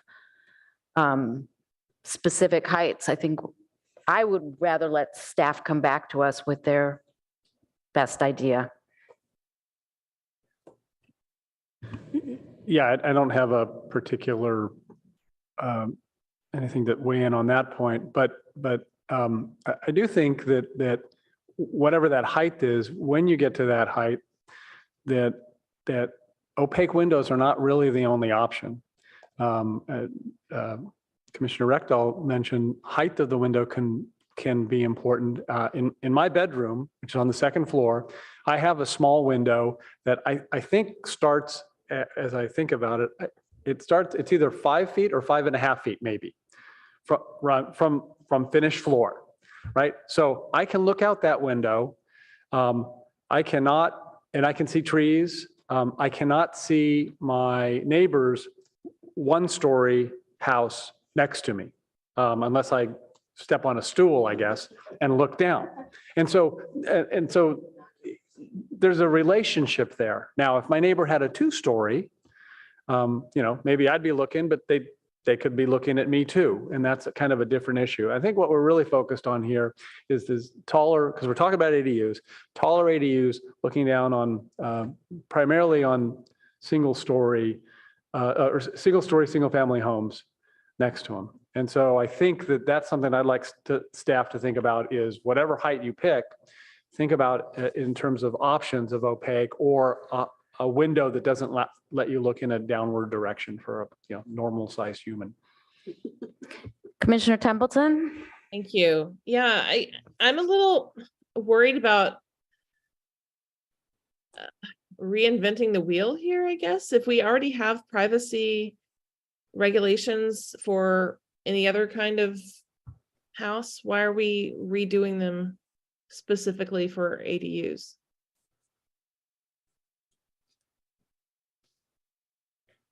Is that a question for staff? That's that? Yes. Okay, thank you. I think as many of the commissioners were noting, ADUs are pretty different compared to single family homes in terms of where they can be located. Well, I don't think they're different in terms of having second stories next door that can look into your house. I think So I'm just talking specifically about privacy. Yeah, and that's, I think, also interrelated to their reduced setback standards, as well as now they're potentially allowed increased height allowances. So previously there was a 16-foot height limit where, from our understanding, you couldn't build a 2-story home or a 2-story unit in a 16-foot tall structure. Now there's the possibility that there's an 18-foot tall ADU that's detached, or a 20-foot tall ADU, detached ADU that could be at that 4-foot side and rear setback. Sorry to interrupt.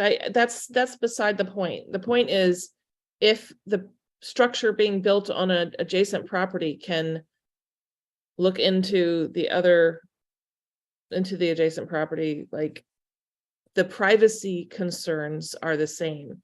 I will say that properties in my neighborhood that have been redeveloped to have a second story straight up are not covering their double French door balconies, with frosted glass. They look right into my neighbor's yard, right? Like it's not, why should a smaller unit have different rules on privacy? Not talking about setbacks and all the other things, but if you can see into your neighbor's yard, I think the same rules should apply.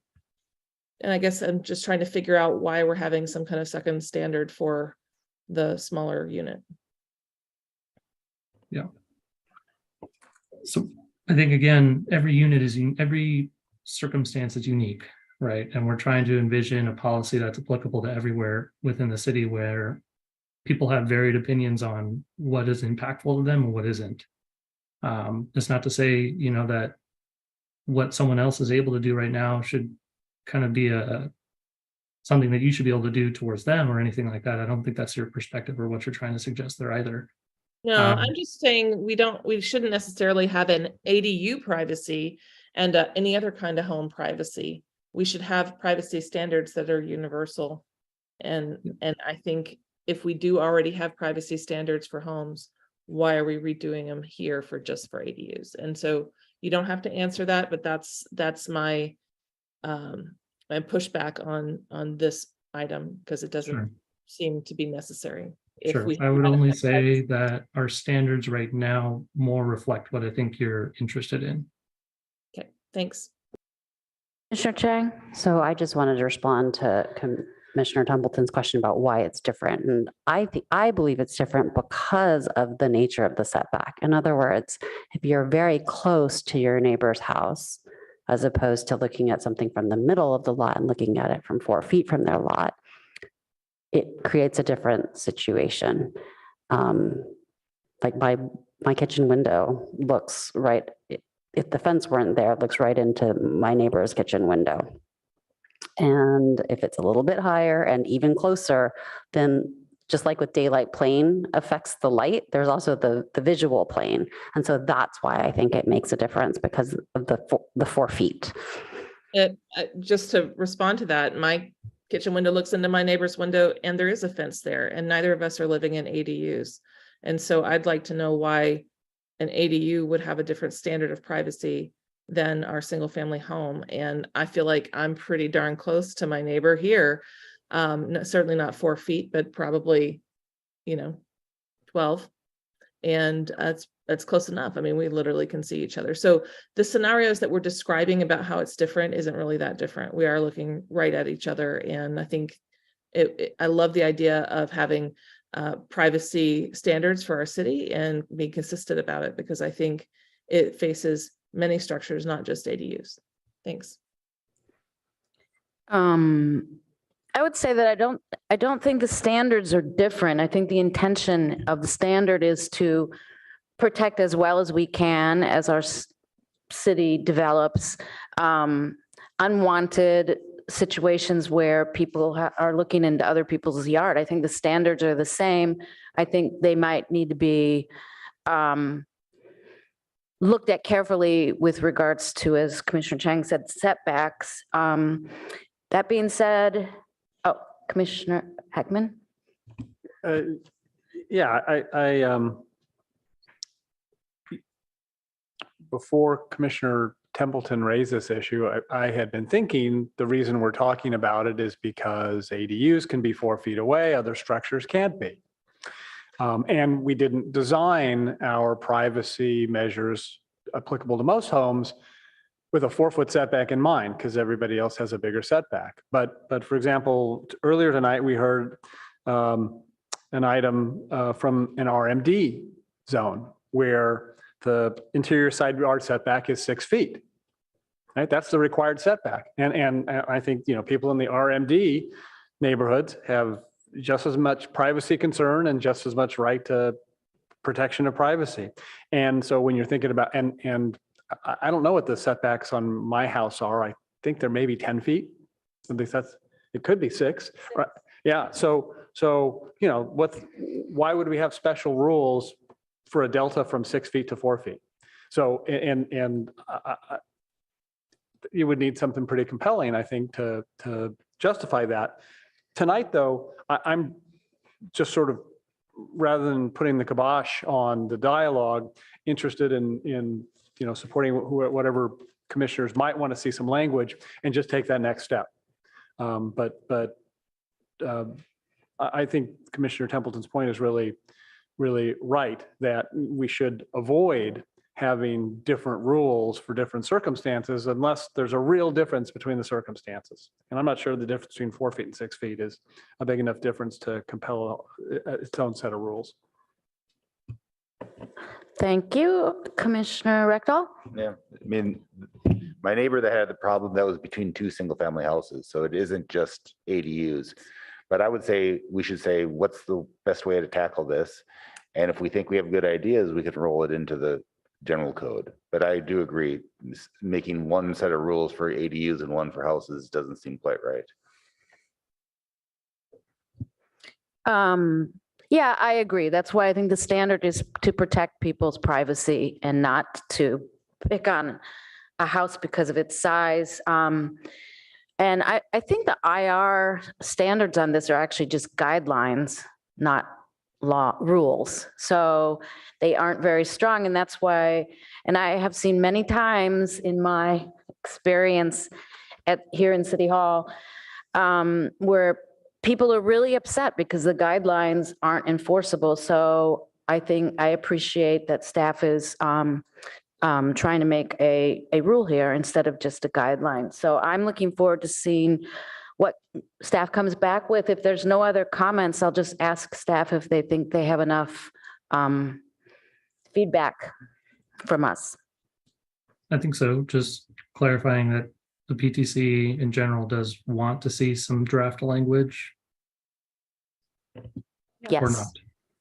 I do think that's, yes. Okay. So since there are no other comments or lights on, I think we will move to our last item, which is a new item that staff brought up about basements for the primary home being allowed under attached ADUs or JADUs, but only used by the primary home. So would anybody like to comment on this item? I will then. I don't see any hands. Oh, okay. I don't know who went first. Commissioner Chang. I like the idea. So it sounds like what staff has found is sort of a loophole where people can end up with a bigger primary home. And I think our goal is to actually make ADUs more livable. And so that bonus square footage should really be for the ADU and not for the primary home. And so I would support seeing the changes that staff is thinking about. Commissioner Heckman. Yeah, frankly, I'm having a little difficulty reacting to something that, wasn't in the staff report and just presented here visually. And for that reason alone, I would tell staff, take your best shot at what you think you want to recommend, you want the PTC to recommend, and bring it back to us on the 8th, and let's take a look at it. Understood. Yeah, and we apologize. It was a matter of, everyone was off Monday and this became an issue on Tuesday. So we were just trying to bring it up to your attention as best as we could without, understanding we'll actually need to write a staff report and put that in. We'll certainly do that. Thank you for that. Commissioner Templeton? Thank you. I guess my opinion on this is what is more likely to get the ADU built? And I don't know that we know the answer, but if having bonus basement, whatever, makes somebody more likely to build it, great.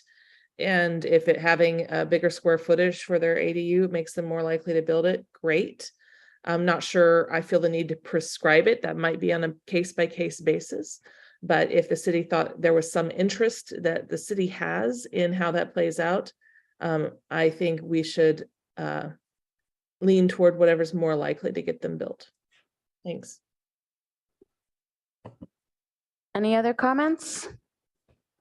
I actually would like to see it come back, and I sort of worry that because this would be for attached ADUs and JADUs, that it would incentivize larger basements, which not everybody agrees is very good for the environment. And we don't have any control of whether or not people are actually using those attached ADUs and JADUs as for additional units, or whether they're just connecting them to their houses. And this seems like it might encourage that. So I would like to see language on that. And I would also like to thank staff very much for, throughout this whole confusing kind of ADU process, being very responsive quickly back to HCD and then waiting for quite some time for them to respond back to us. I think that staff did a really good job of handling that over the last couple of years, and making our responses quick, and then waiting a long time hasn't been easy, and it's made a sort of a funny timeline and a difficult process for staff to respond quickly and get it to, PTC before council and all these kinds of things. So I really appreciate staff's work on this whole ADU process. And I think if that's enough feedback for staff, we can, that item would be complete, item I. Correct. So we would want to have a motion to continue the 1809 changes that we were just talking about. We've already advertised for the March 8th meeting for the 1810 and 1812 changes, which is the language we would bring about the basements. So moved. I think you have to make the motion. Do I have to? Yes. It's late. I would like to move that we continue the changes to 1810 and to 1812 to a date. Wait, which one? Sorry, 1809. 1809 and 18. You don't have to continue the 1810 and 1812, just. the Okay, so 1809 I would like to move to continue 1809 to a date certain on March 8th. Yes. Second. Thank you. Would you like to speak to your motion? Your second? Okay, then if we can just conduct the vote, please. Commissioner Templeton, Yep. Chair Suma, Yes. Commissioner Rupavar, Yes. Commissioner Rekdal, Yes. Commissioner Heckman, Yes.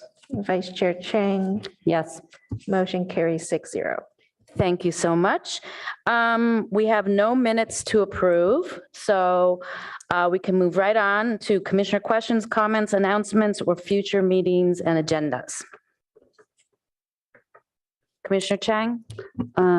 So I just wanted to put a bee in the rest of our commissioners' bonnets regarding, we're going to need to work on a work plan and also a retreat potentially if we want so we have to think about how to do that. And I know that Ms. French had talked about potentially canceling a meeting, but I'm just worried that we're going to lose time on some of these things that we need to get done. So that's just a thought. And then secondly, wanted to ask if in an upcoming meeting that we could hear back from staff. Nobody from transportation was here today regarding the accidents at Lincoln and Middlefield that I've seen public comments about. We'll ask them to attend March 8th. Commissioner Templeton? Yes, thank you so much, Vice Chair Chang, for bringing this up. I am deeply troubled by the accidents that continue to occur in our city, and I know you are as well. I have brought this up before, and if we are going to ask a transportation staff to join us at our next meeting, I would like to add this to the list. Caltrans is planning to repave El Camino Real in northern Santa Clara County. And we, as far as I know, as far as I've been informed by our staff, do not have a plan of any kind for how to do that with any kind of safety improvements. I know that Mountain View and Los Altos has a plan that they're working with Caltrans on, and that will be implemented, and it will address safety concerns that resulted in children's deaths on El Camino. I don't know if we'll be addressing safety concerns that in areas that have resulted in children's deaths and other collisions on El Camino in Palo Alto. And I'm deeply troubled by it. So I would encourage our transportation staff to provide us an update about how they're interfacing with Caltrans to improve safety as part of that repaving project. Thank you. Thank you for that. I see that Commissioner Chang, is that a legacy? Commissioner Rectal? Yeah, about the retreat. Like Parks and Rec have their retreat on either a Friday morning on the weekend. And it gives it a much different feel than it's just another meeting. And I like that. Sometimes we go up to Foothills Park, and that's a nice change. Sometimes we go over to Mitchell Park Community Center. But just getting out of the City Hall and getting at a different time, I think is a benefit. But are people supportive of that, or do they weekday evenings work out better? This might be a question for after the vacancies are filled. What is the date for the retreat? It's going to be after the. We haven't set a date. Okay. But I just know that from last year, things kind of got crunched. And, you know, we had a lot of meetings at the end of the year because we're not doing our work earlier. And so I just wanted to think about that. Okay. And I like in theory the idea of a different time, but we have to make sure it works for everybody's calendars. And if we were thinking about canceling potential meetings in the future, you know, we can try and put, if it's time that we've already blocked out on our calendar, we could be efficient about it too. Staff would send out a doodle poll with like 10 different dates, and one of them finally would work. 9 would not, and 10 would finally be magic. So, okay, let's ponder and see if that'd be a plus or a minus to be offsite. I'm happy to be offsite. And I also think we might want to wait for the new until, you know, we have replacements we have new commissioners. So.